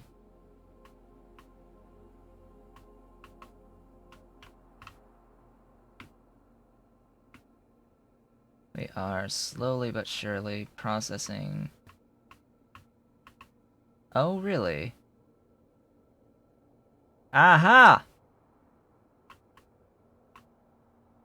I have my answer. The answer is a big, fat hell no on the ability of these niobium pipes to move even 1200 units per second of water. So that is a gigantic hell no, and frankly it is a gigantic FU to me for trying to save resources. I did say I was going to take a brief break, and I will as soon as I put some things away here. So when I return from my break, I will go and grab iron pipe and start bringing the iron pipe over to feed in, at the very least, that one line that needs the 800 per second on the water. I shall be back shortly. I have returned from my break with ice water. After finishing off my coffee.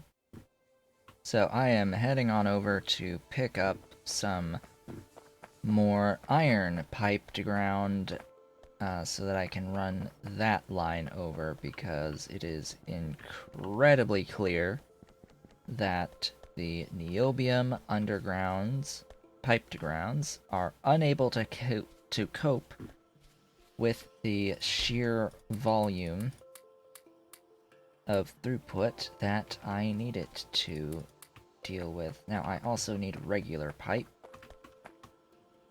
So while I'm here, regular pipe. I need some more regular pipe, so I'll continue down to grab some more regular pipe. want to grab any of this? Sure.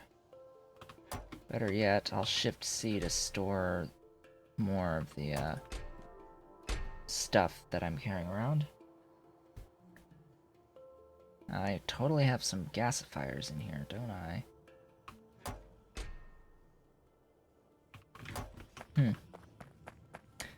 Yeah, it's so interesting how joule for joule, or watt for watt, I guess, you could also say, the tholins are actually better than gasified acetylene. I was not quite expecting that to be the case, but it happens to be the case. Why am I wasting crude oil on this? I don't even know anymore. So I need to figure out which of these is the one that's trying to move the most water.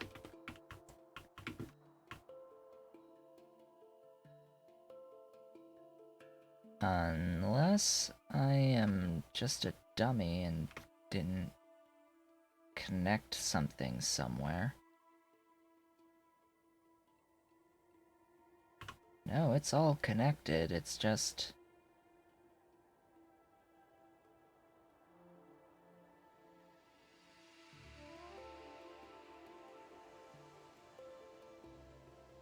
yeah, not enough makes it all the way down. So this is the top one.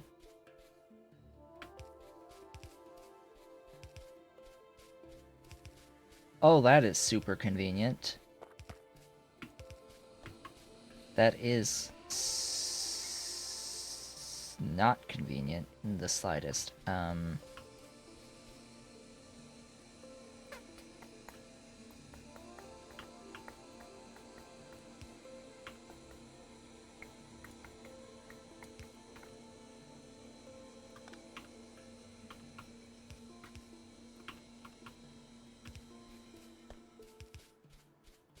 That was a little bit more convenient.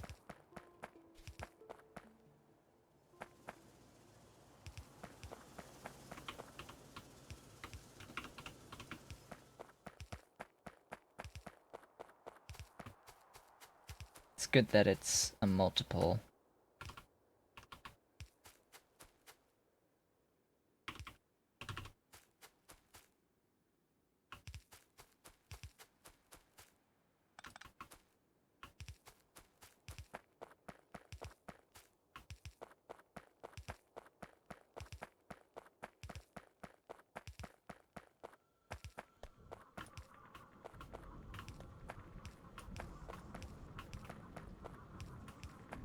So this has, I hope, shown and proven that niobium pipes are awful and you should never use them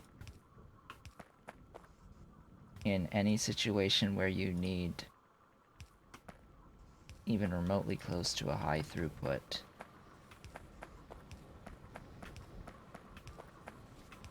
And the moment I put down the last of this pipe, we should start to see that now everything has water. We magically now have all of the water that we need. However, you are not processing all of the, oh, what the... tailings? Really? What's with the tailings backing up?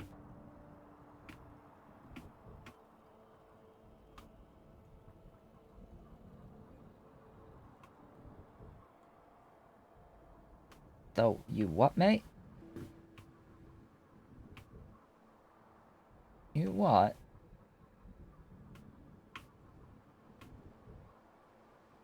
Tailings? I mean, this could just be a throughput limitation.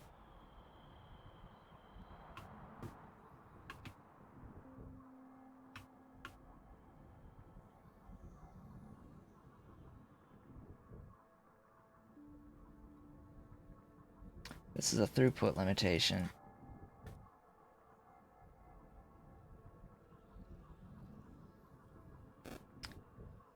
This is a throughput limitation based off of what pipes I'm using. So, yet again, I need to transition into the iron.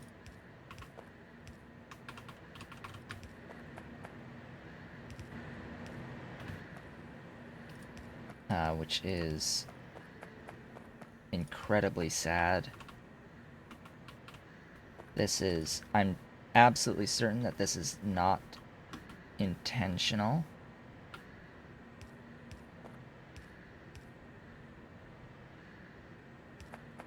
Pyanodon, when you watch this, please, for the love of God, put niobium pipes to 100 units per segment. In fact, you know what? You know what? I'm going to do this myself, because this is way too big of an oversight and way too much additional work to fix myself. So, to replace everything back again with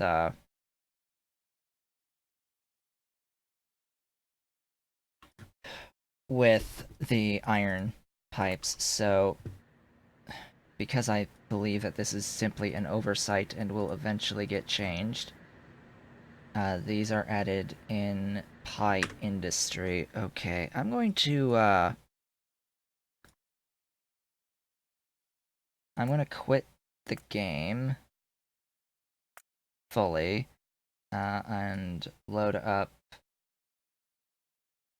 bring up, I should have, oh, apparently Torchlight is free right now on the, Epic Store.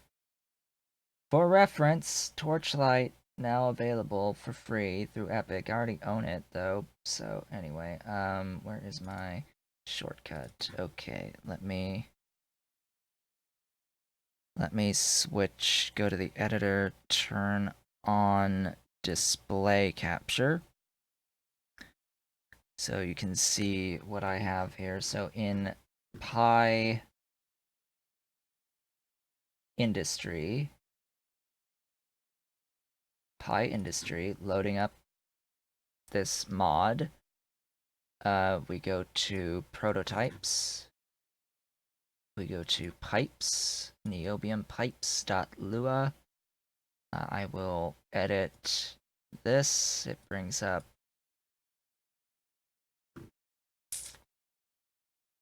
you know, it would probably be a good idea if you formatted this. I wish this wouldn't open up in Notepad. Is there like a setting in 7-zip to open it? Yeah, so here's Notepad++. Um,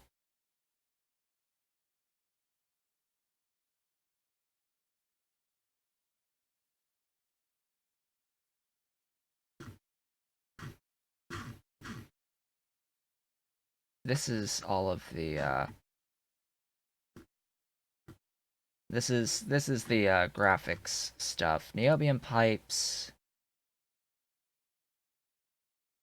This is the recipe. This is the, where does it define the fluid flow rate?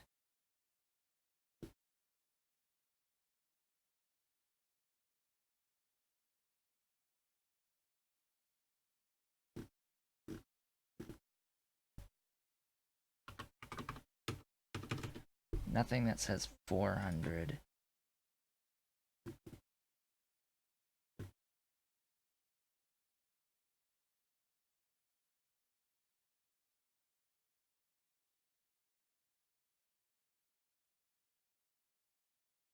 It might be this base area 4 on the fluid box.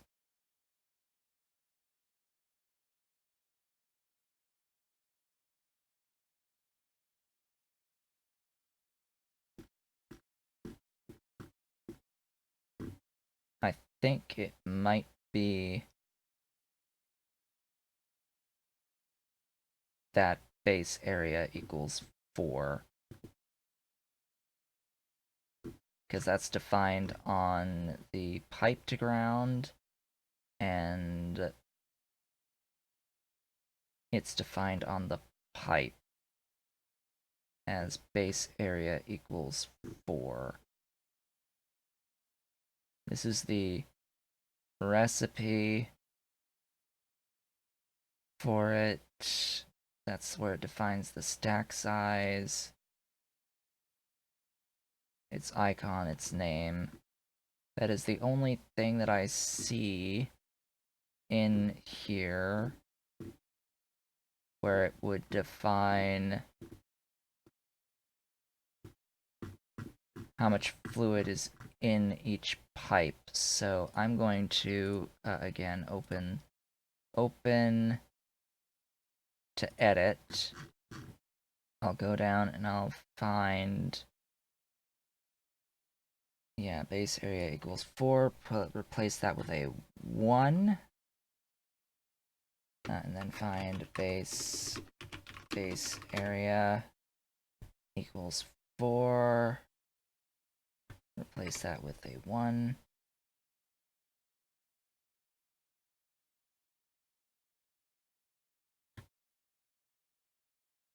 Save it, close it. Yes, update the archive. So the archive has been updated today at this point in time. Okay, so now turn off display capture, go and load up the game. Let's see if that worked.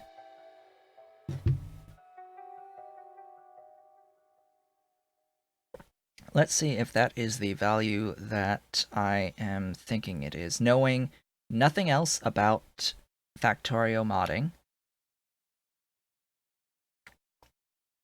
knowing nothing about Lua as a coding language, by the way.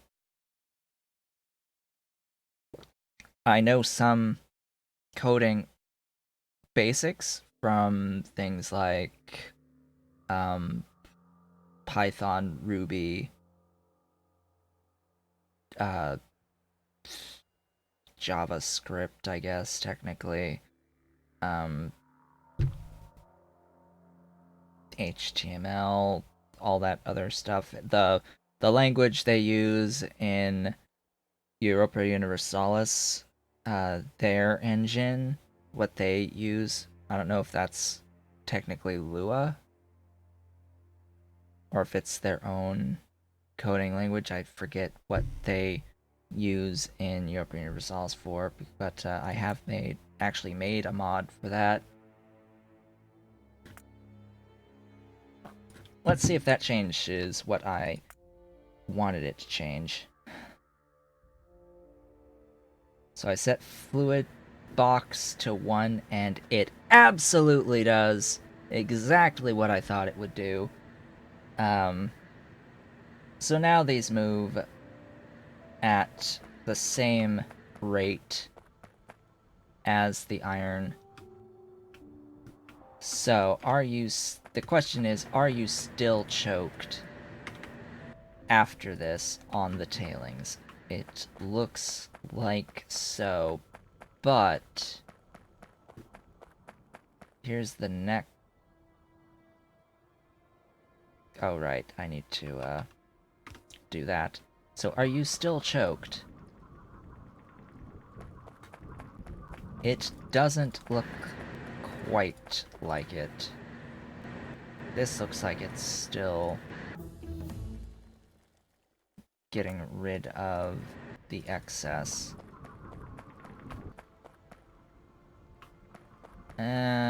Still looks like it's a bit choked, which is a good thing, actually. Am I operating fully up here? No. But this is moving faster now.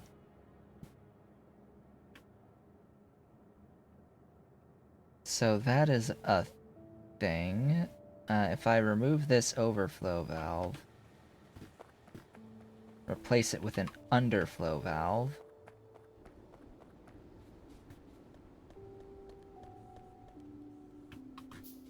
where's my nearest car? So we're getting there. We are getting closer to where we want to be on this production chain. It is, as usual, taken a lot longer than originally anticipated.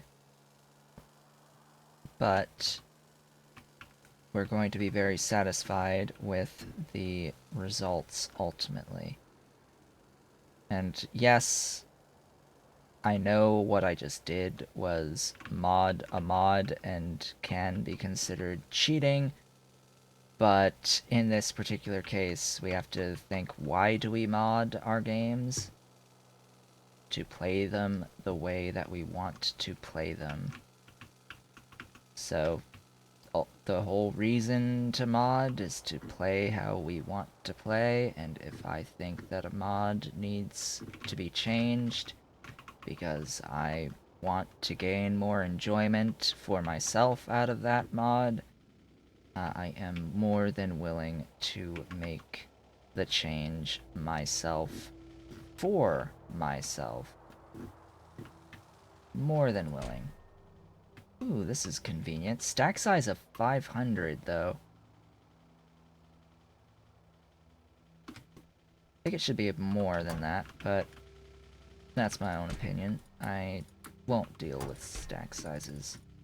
Or I won't complain, considering the base game stack size on, what is it again? The stone bricks. The base game stone brick stack size. Yeah, let's not discuss that too much. That is significantly way too low. Where's that underflow valve? Theoretically, we should now be... Oh, that's the problem. That explains it. I was missing an underground. Oh, boy.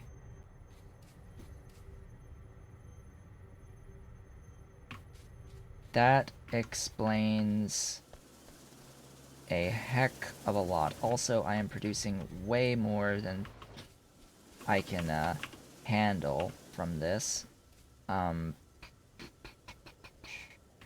Apparently. Apparently at some point I started making a lot more coal gas. Or something.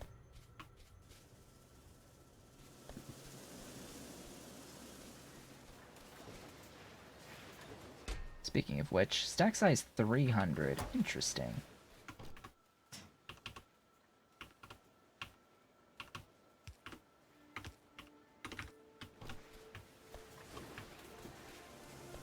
Very interesting. Washers.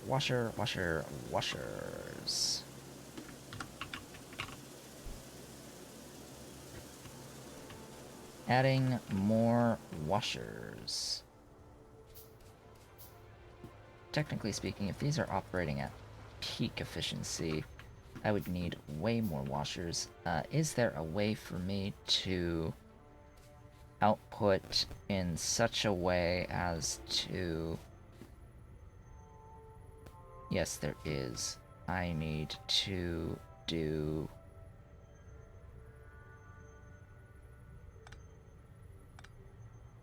this, copy, paste, do this, and I need to do that, and I need to input priority left, I need to destroy these, I need to plop them down underneath, go like this, and do that.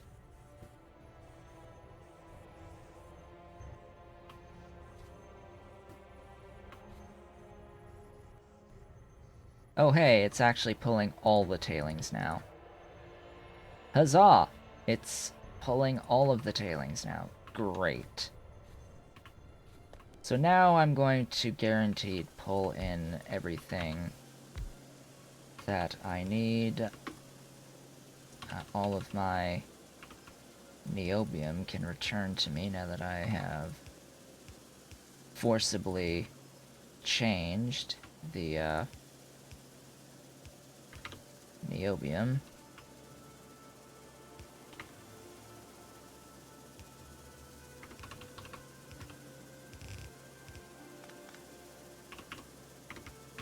To be 100 units per segment. So this will be good.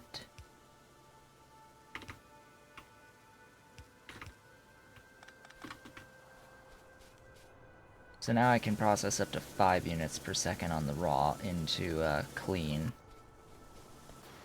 Into apparently more clean than what these can handle, so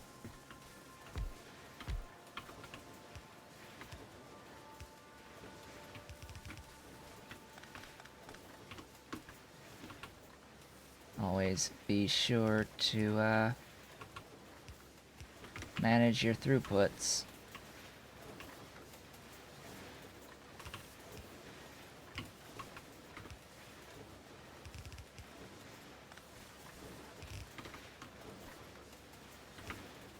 And that should be that.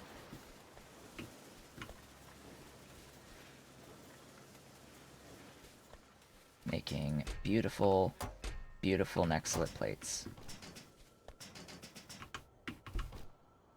Well, glad that I've figured that out. Can't believe I missed a pipe to ground. Right there. Underground pipe. Can't believe I missed that. That meant these were never operating in the first place.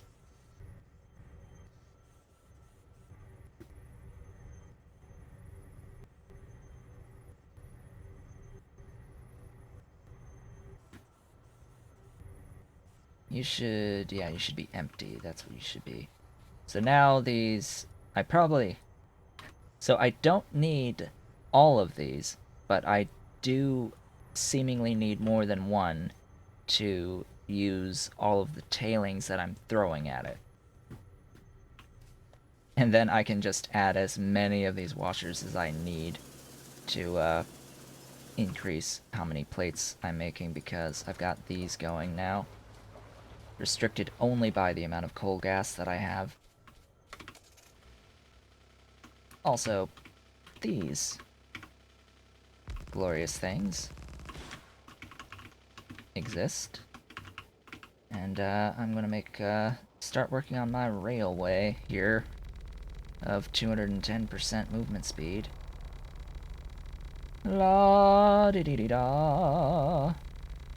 Beautiful movement speed.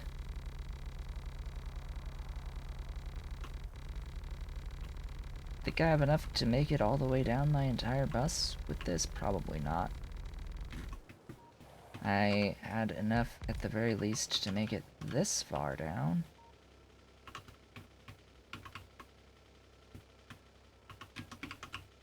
Oh boy.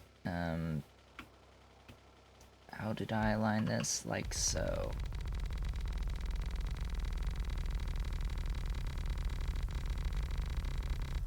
$1K left, and we are empty. But I did end up picking up a bunch of stone brick in this process. So, oops. Time to continue to paint. Paint the world. Excuse me, get unstuck, please.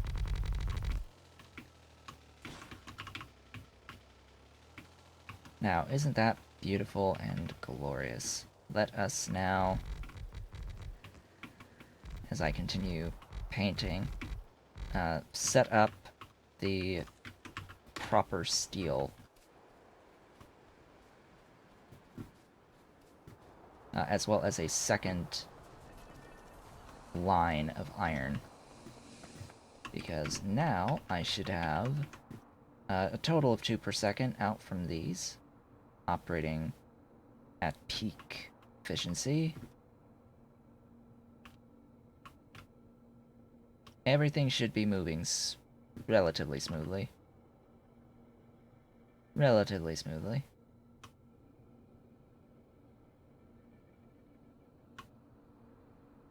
There is a bit of a backlog that may or may not be worked through fully, ever, just because of the ratios that I have made things in.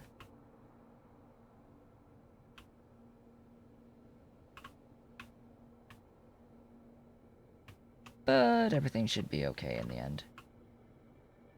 And technically we should be consuming all of the iron that's being shoved in, which is good as well. But ultimately we are being backed up on the unslimed iron because we just don't have much else to do with iron at the moment, which is why now is the time for getting rid of some of that newly found beautiful iron. So we have 16 of these, burning off 2 unslimed iron into 180 per second of molten iron. That is significantly more than what we were making before. Significantly more. Gas vents. These 4 produce 250. Ooh, that is a bit more than 2 gas vents. Oddly enough, I just placed down all of my stone bricks. Woohoo! Glorious. Glorious, glorious, glorious. I likely don't have what I need to actually do something with that flue gas. So flue gas gets converted into ash via filters, or into syngas if you add it to activated carbon, but I'm a little bit backed up on syngas right now. I don't need the syngas, and if I make ash with it, it's just going to end up being burned anyway because I have enough ash for all of my demand. Yeah, I'm burning my excess at the moment. So I just can vent that that flue gas. That will be fine. The issue is that each vent only moves 60 units per second of the gas, so I need a bit more than 2. Just a bit more than 2.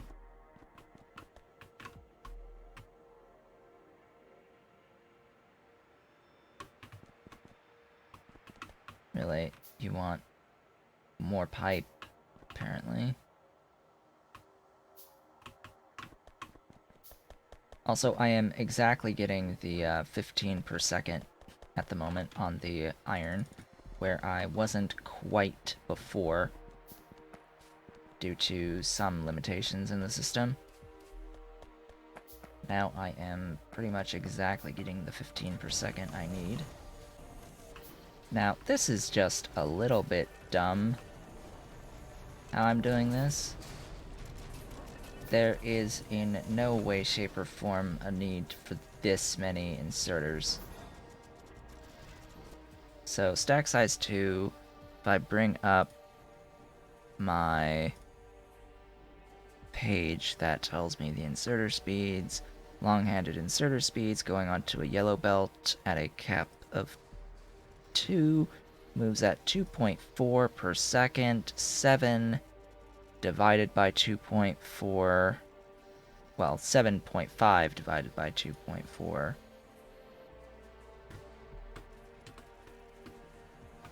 is 3.125, so 4 out should take care of this. So 4 is all that's really required.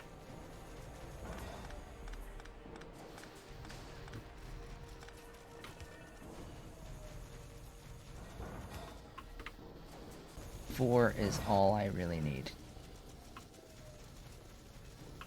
And they're only making a single belt anyway.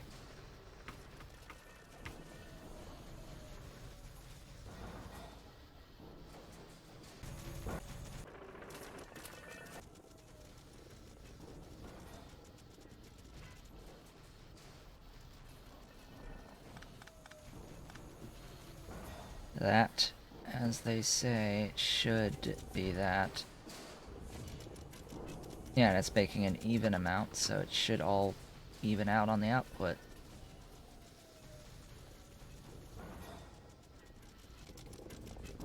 Although, for some reason, it looks like it is ever so slightly backing up.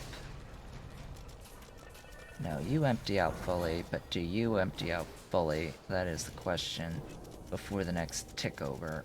You do not, which is a problem. How do I want to do this? I will move them down.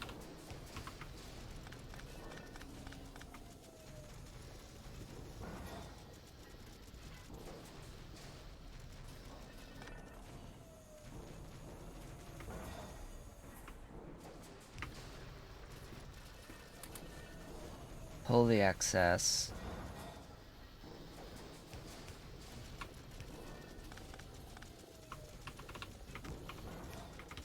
I will do that. That makes sure that they don't interfere with each other, pretty much, or they interfere less with each other. Although I am backing up on this line, I think, at some point anyway. It should just be 15 per second out, and that should allow both of them to fully empty in time. Now, here's the thing. I'm adding 2 more of these. Why am I adding 2 more of these? Because I want to. Because I need more.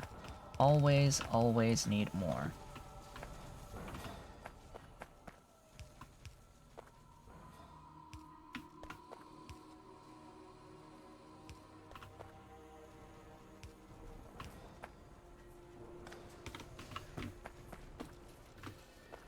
And I've got 2 here. I will, of course, do the exact same thing, except this time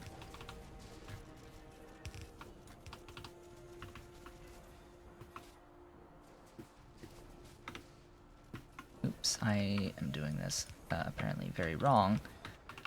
Very, very wrong.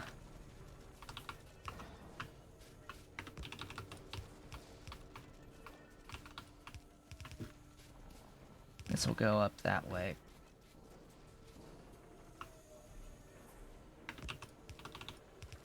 And there we go.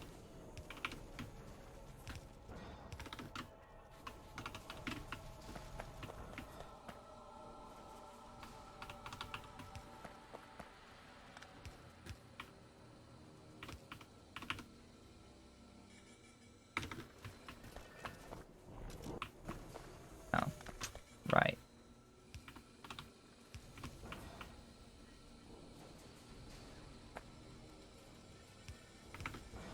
There that goes.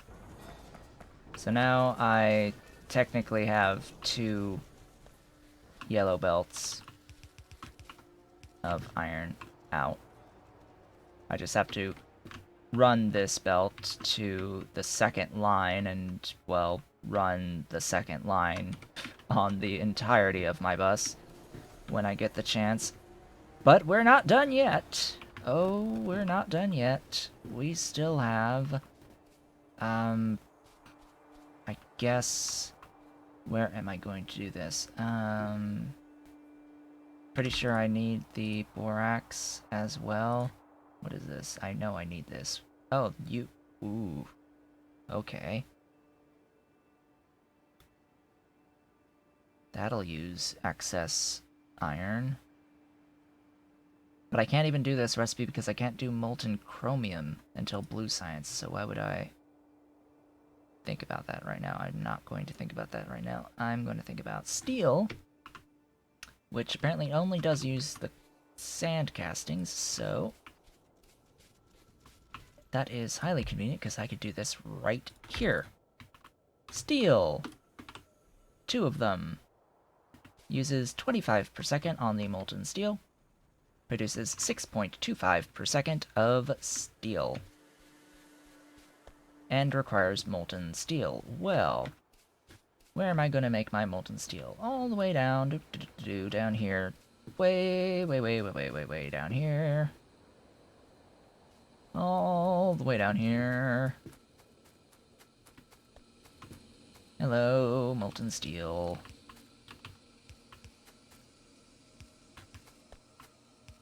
So, 4 of these produces, well, what do you know, 25.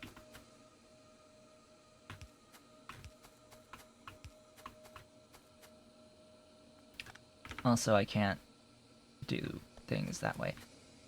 Now, I need to jump my iron to here. So, how am I going to do that? Well, I'm going to need a lot more undergrounds. Thank you so much, game. Lots more undergrounds. Boink, boink, boink.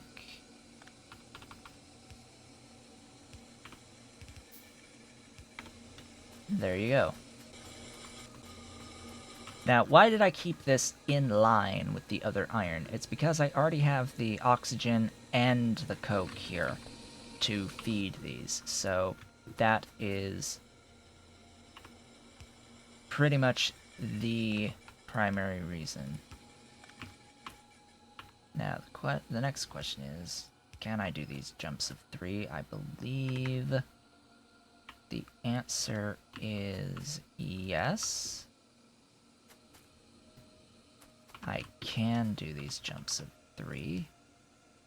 Why do I need to do jumps of 3? Just so that I can connect everything.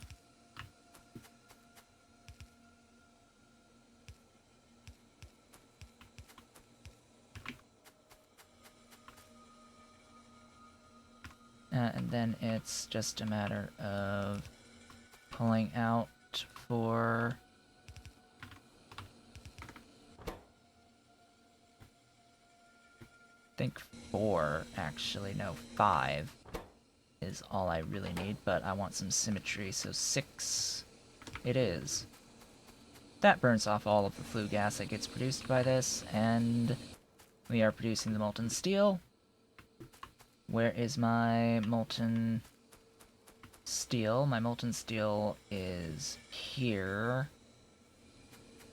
And here. I think I'm going to pull that back 1 more, just so that I can now get my molten steel pulled out.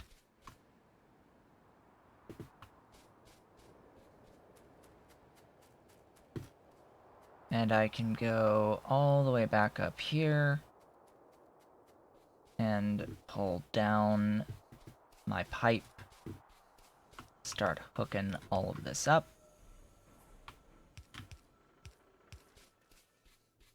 And let's not forget that I will need even more molten steel when I do molten stainless steel.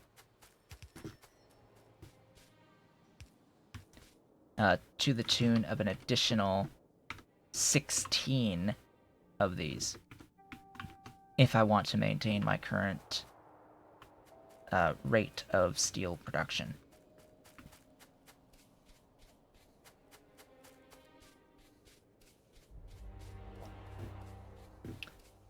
Okay, so next is give them their sand castings, and then I need to do the outputs. Now this is 3.13 per second, so just the 2 is fine. to give a nice, even output.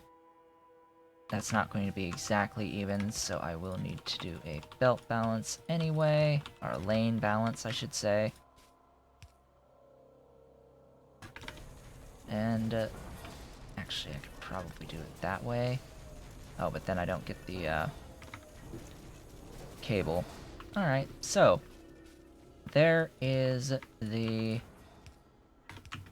steel being produced. Alle frickin' Luya! We have proper steel. Proper steel. How in the effing F am I going to actually run this steel? And my second iron line.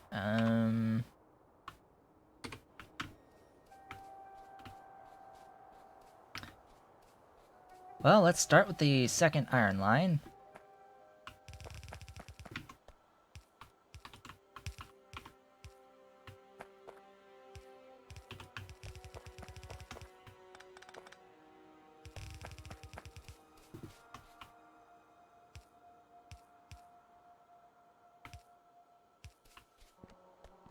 Do note I need this to go on the other side at some point.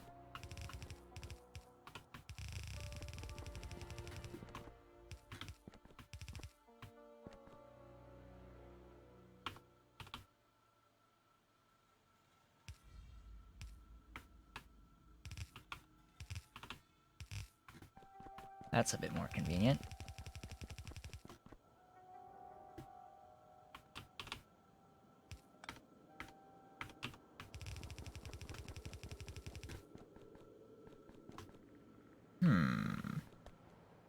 Things that make you go,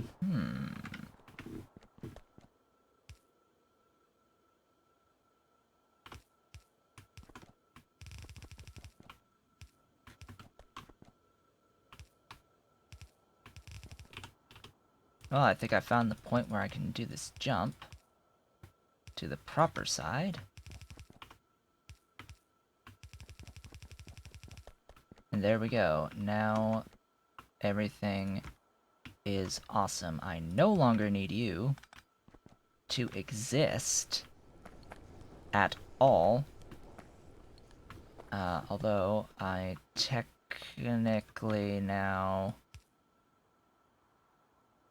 need for there to be a pull off here. That is an awful spot for a pole.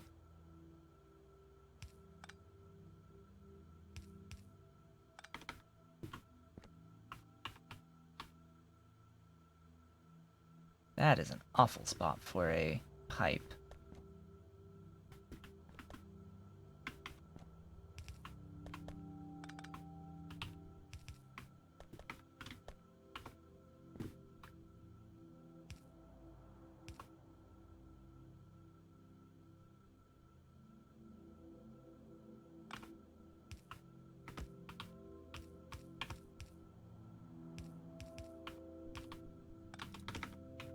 There we go. That will feed in what steel I end up needing slash making. No longer need that.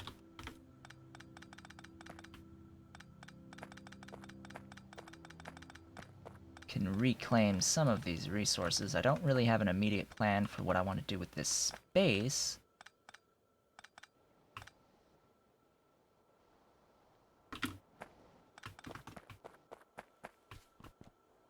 As of yet. Yep,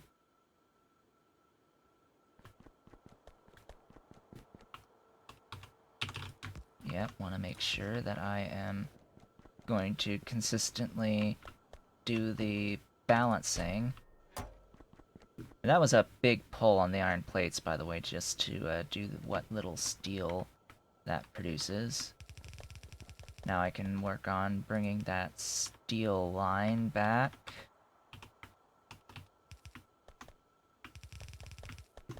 I will need to do a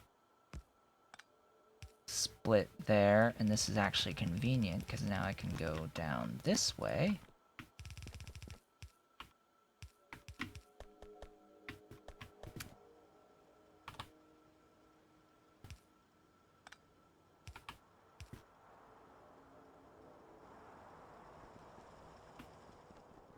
Do I want to run this all the way up here, or do I say that I want to run it like this?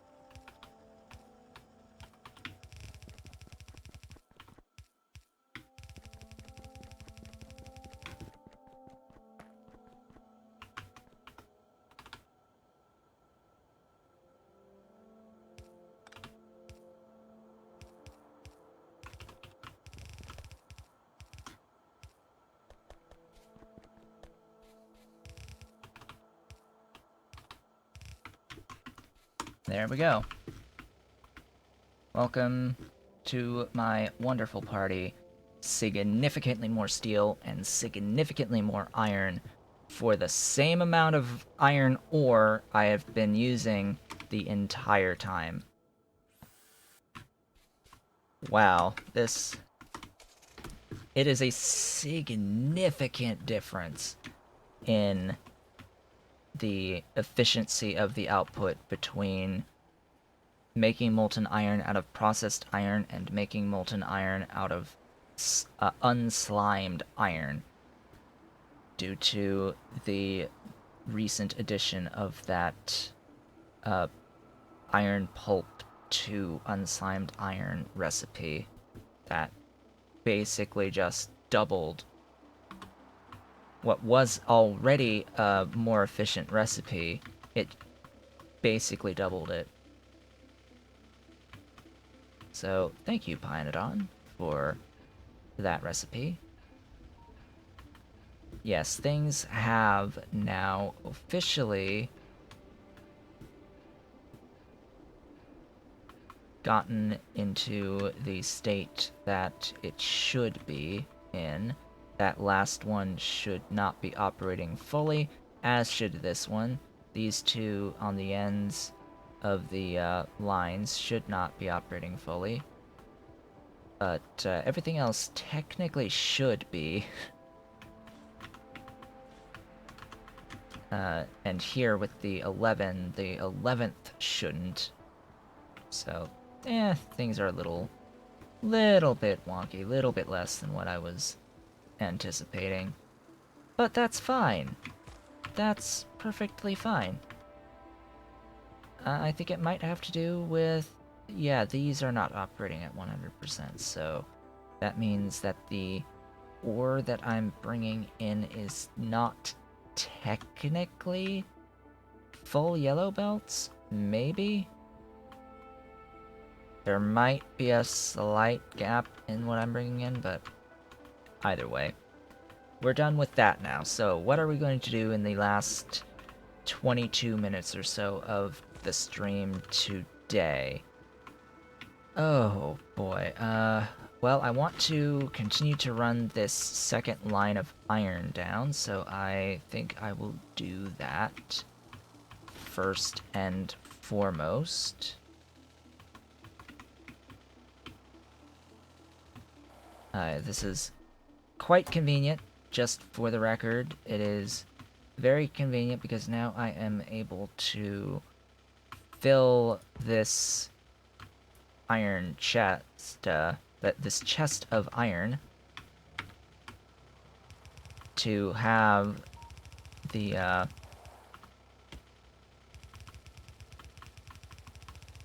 to have that as a supply when making buildings.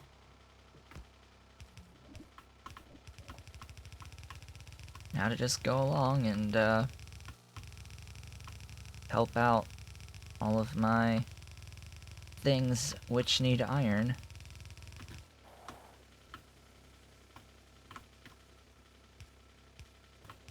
And now that I modded the niobium pipes to actually move only the 100 units per second as they really should, I can technically go around and replace niobium pipes. Replace iron with niobium.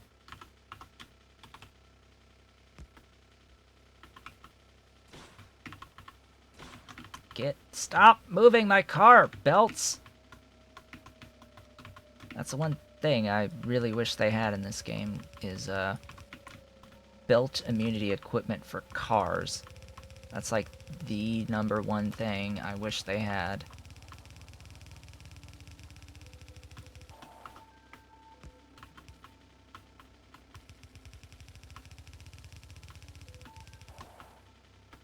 Remember, after every single split off of the iron, I need to add a splitter to share the throughput.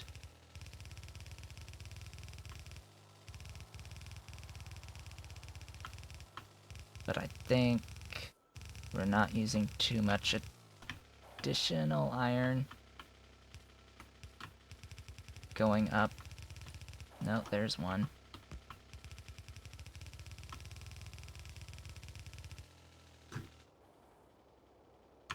What about further up? How many more splits are there? 1. Oh, I know what that one is. I know what that one is.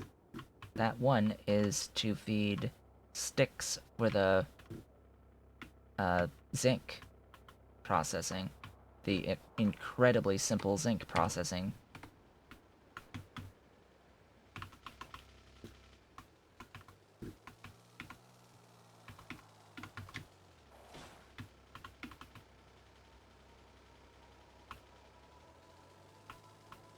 Okay, now that that's done, I want to pick up more belt. Always need more belt. I should pick up additional, long-handeds while I'm here as well. You know, part of me wants the nanobots, if only for the repairs. The automatic repairs of everything that I run into. That would probably be one of the most convenient things outside of the destruction of every single rock ever.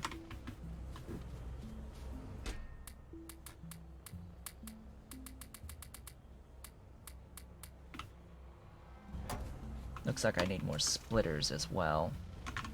So I guess I'll go down and get some splitters as we watch the lines here.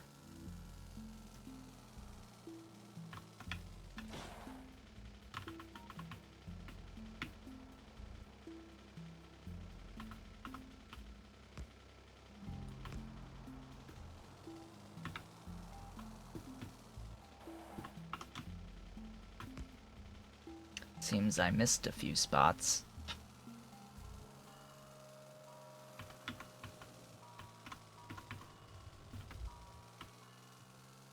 Okay, we are now up to 60 per second of throughput on our iron plates, which is just fantastic. Absolutely fantastic. A major, major milestone.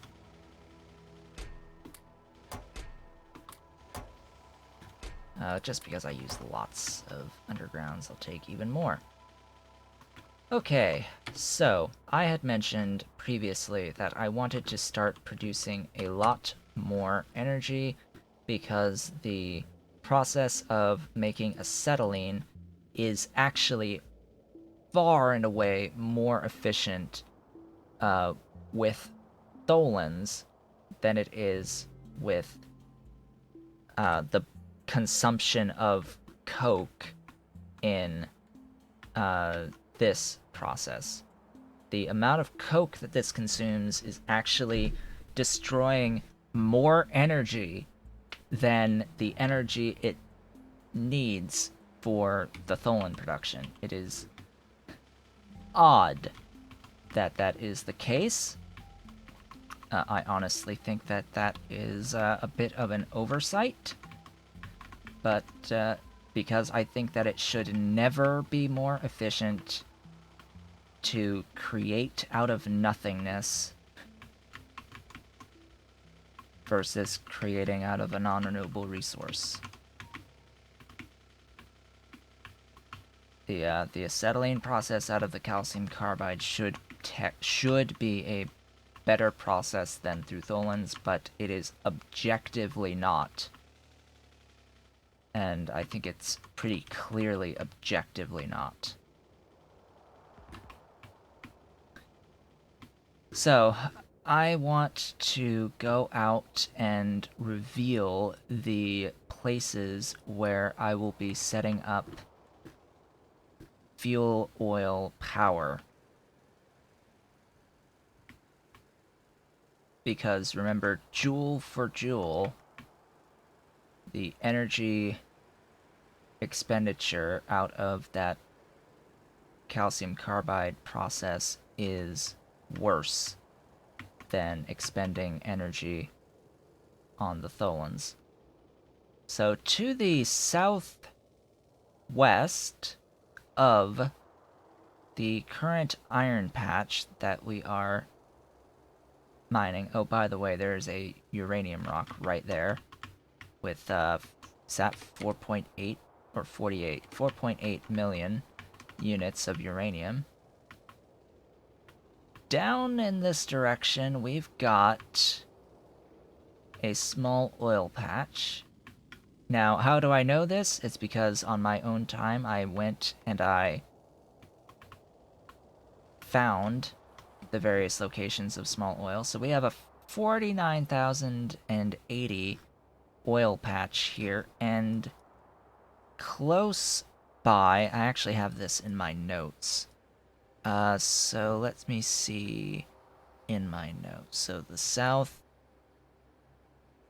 west of the 668 iron, 498 per second is what that means. So divide by 10 the percentage, and that's how much per second is going to be able to be produced out of this. There is a 14 mil iron further to the southwest. So southwest out here. As soon as it spawns in, it should be revealed, and there it is. That is the thing. So this is a much bigger patch, just having a look. I don't know, it won't last forever. But what I look for in the ore patches, by the way, what I would really like to see on the expected resources is a number in the millions. That's what I would prefer saying, because that means I would basically never have to come back here for the entirety of the rest of the game. But a couple 100,000 is also fine. It'll last several hours. Then again, the patch we've been mining up here was like 2 mil, something like that, and it's lasted over, like, for 50 or 40 or something like that, all by its lonesome. So we have a small oil patch right here. This is 8 derricks, so I'm going to do an icon here. What the heck do I want to use for this icon? Where is fuel oil? Fuel oil.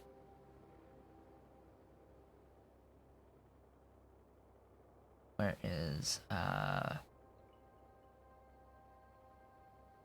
here. Did I say 8 derricks? 8.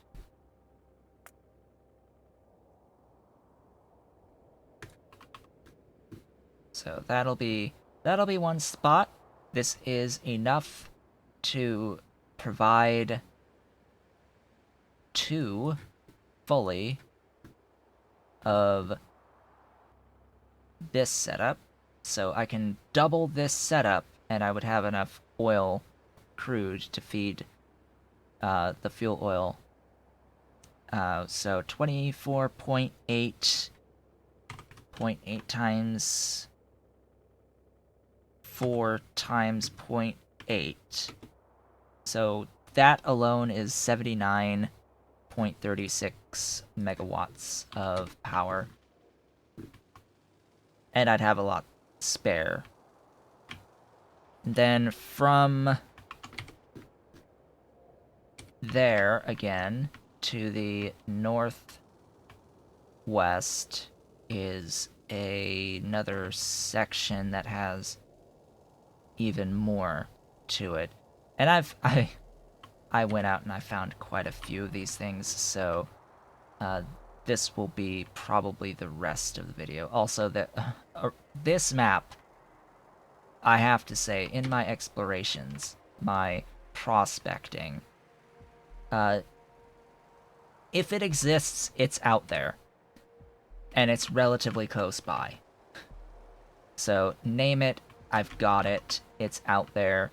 I found tons more sulfur. Hey, look. As I said, I found tons more sulfur. I found tons more tar. Relatively close. I want for nothing, but, and there's always a but, the issues come into play with resource density. So even though there are places of oil that I know that I can tap, I don't want to tap them because there's not enough.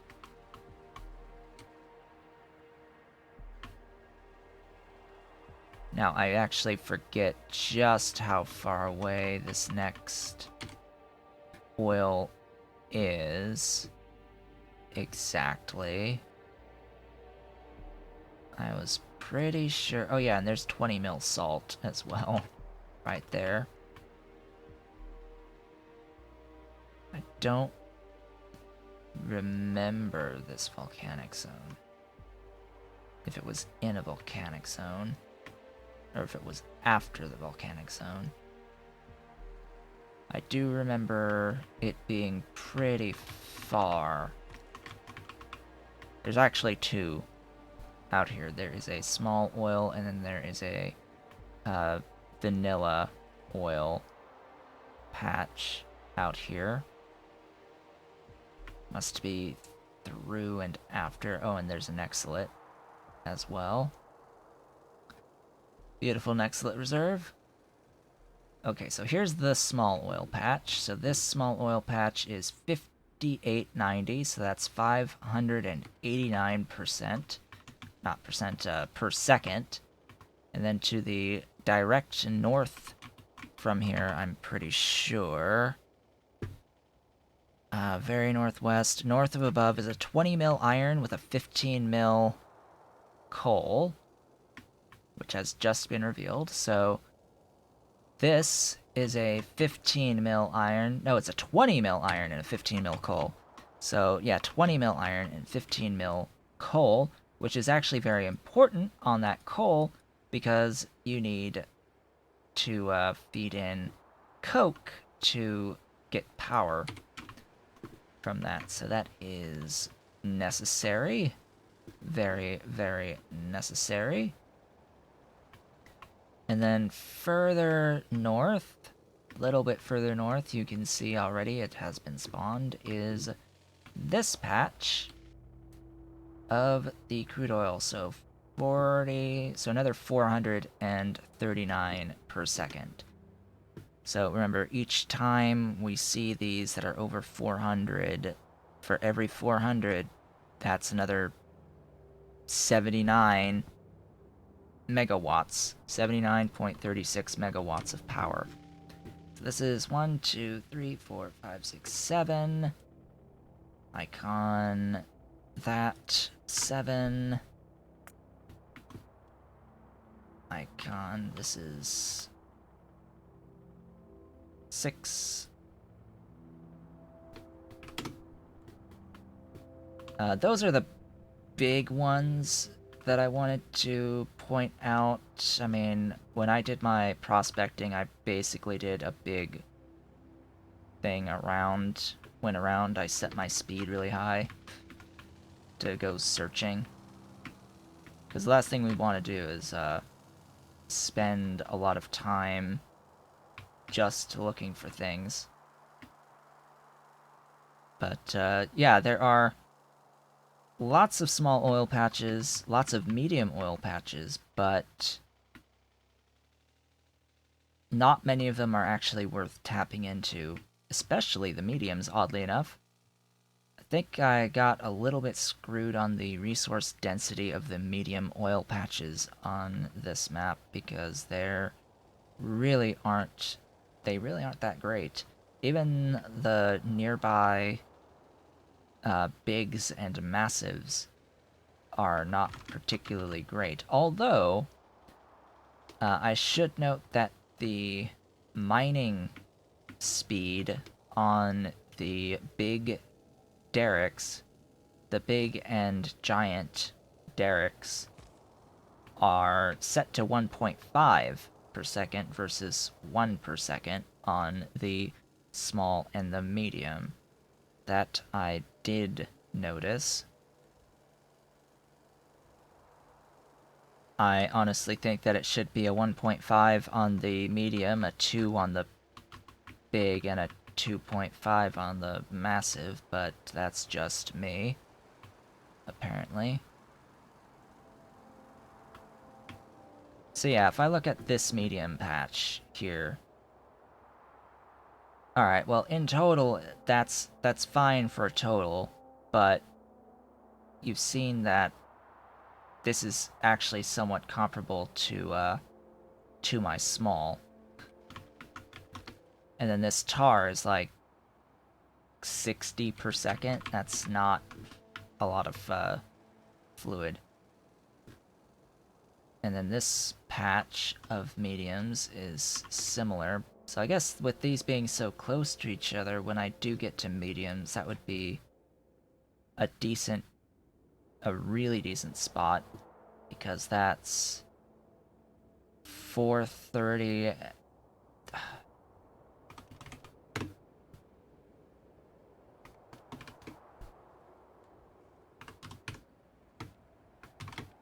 That's 924.7 per second in total there. So, I guess, let me count. That's 2, 3, 4, 5, 6, 7, 8, 9, 10, 11, 16.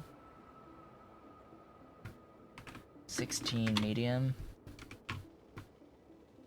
derricks on that spot. Technically I can make medium derricks right now, but because they require circuit 2s, I effectively cannot make them right now until I have basically blue science. So, that's a thing. That is absolutely a thing. Oh, and of course, the reason I want to tap this iron is its proximity to my iron production area. It is significantly closer than this one out here or this one out here. It spares me from having to relocate my iron processing.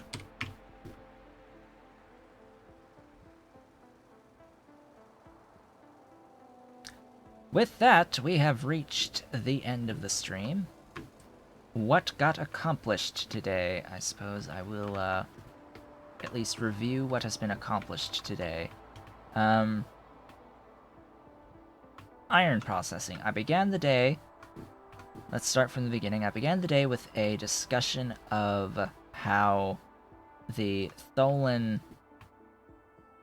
acetylene production is technically more efficient per joule of power versus this gasifier chain.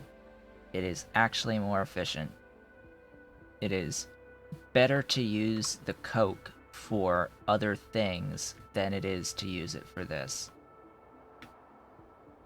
Then I got into a bit of a discussion about how much net positive making coke is out of mushrooms to coal to coke. It is quite a net positive in terms of the extra joules you get for the coke. And you could use that to feed into these guys some infinite power. It's an infinite power loop for however much power you could possibly imagine.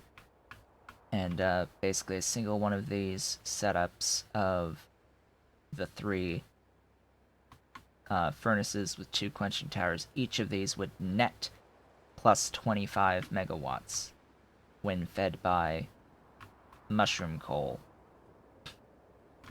So that's a thing. That is also an alternative. Then I got into the processing of our processed iron into unslimed iron. So we are going processed iron into grade 1, 2, and 3 iron, grade 3 iron into grade 2 iron, grade 2 iron into grade 1 iron, gravel being burned, grade 1 iron into powdered iron in a 1-to-1 ratio, powdered iron into iron pulp 1, and iron slime into unslimed iron, and pulp 1 into unslimed iron. All of that being shoved down into basic oxygen furnaces, 16 to be precise, converting unslimed iron into 180 units of molten iron per second versus 25 per second out of 20 basic oxygen furnaces burning the same amount of processed iron. Well, burning a full yellow belt of processed iron. This is technically a little bit more than a full yellow belt of processed iron. So, yeah, making significantly more molten iron. Way down here, I am taking some of that extra molten iron and making molten steel out of it, and I am turning all of that molten steel that I am currently producing into steel plates via molten in a gloriously more efficient process than what we were doing before. And this has also allowed me to add an additional yellow belts worth of iron. So I now have 2 full belts of iron on my bus, and it is glorious. 2 full iron belts and a steel. Steel isn't a full 15 per second, but it doesn't need to be a full 15 per second at this point in time. I could make it a full 15 if I really wanted to, but then I would need to scale much bigger going into stainless steel. I have a decent enough buffer of approximately 100 units of molten iron per second to use for the stainless steel that I will be needing on our path towards Circuit 2s. With that, I would like to thank you all for watching. I guess the one last thing I should make note of. I fixed Nexalit, I fixed this missing pipe to ground, and I modified the niobium pipes such that they now have a capacity of 100 units versus 400, and I showed folks how to do that change if they want to make that change themselves, because these things moving 400 units is a little bit of BS, and I wanted to make that change for my own sanity. So, again, I would like to thank you all for watching. This has been Otaku Showboat, and I will be back tomorrow with more of the Pyanodon's playthrough. I will see you all then.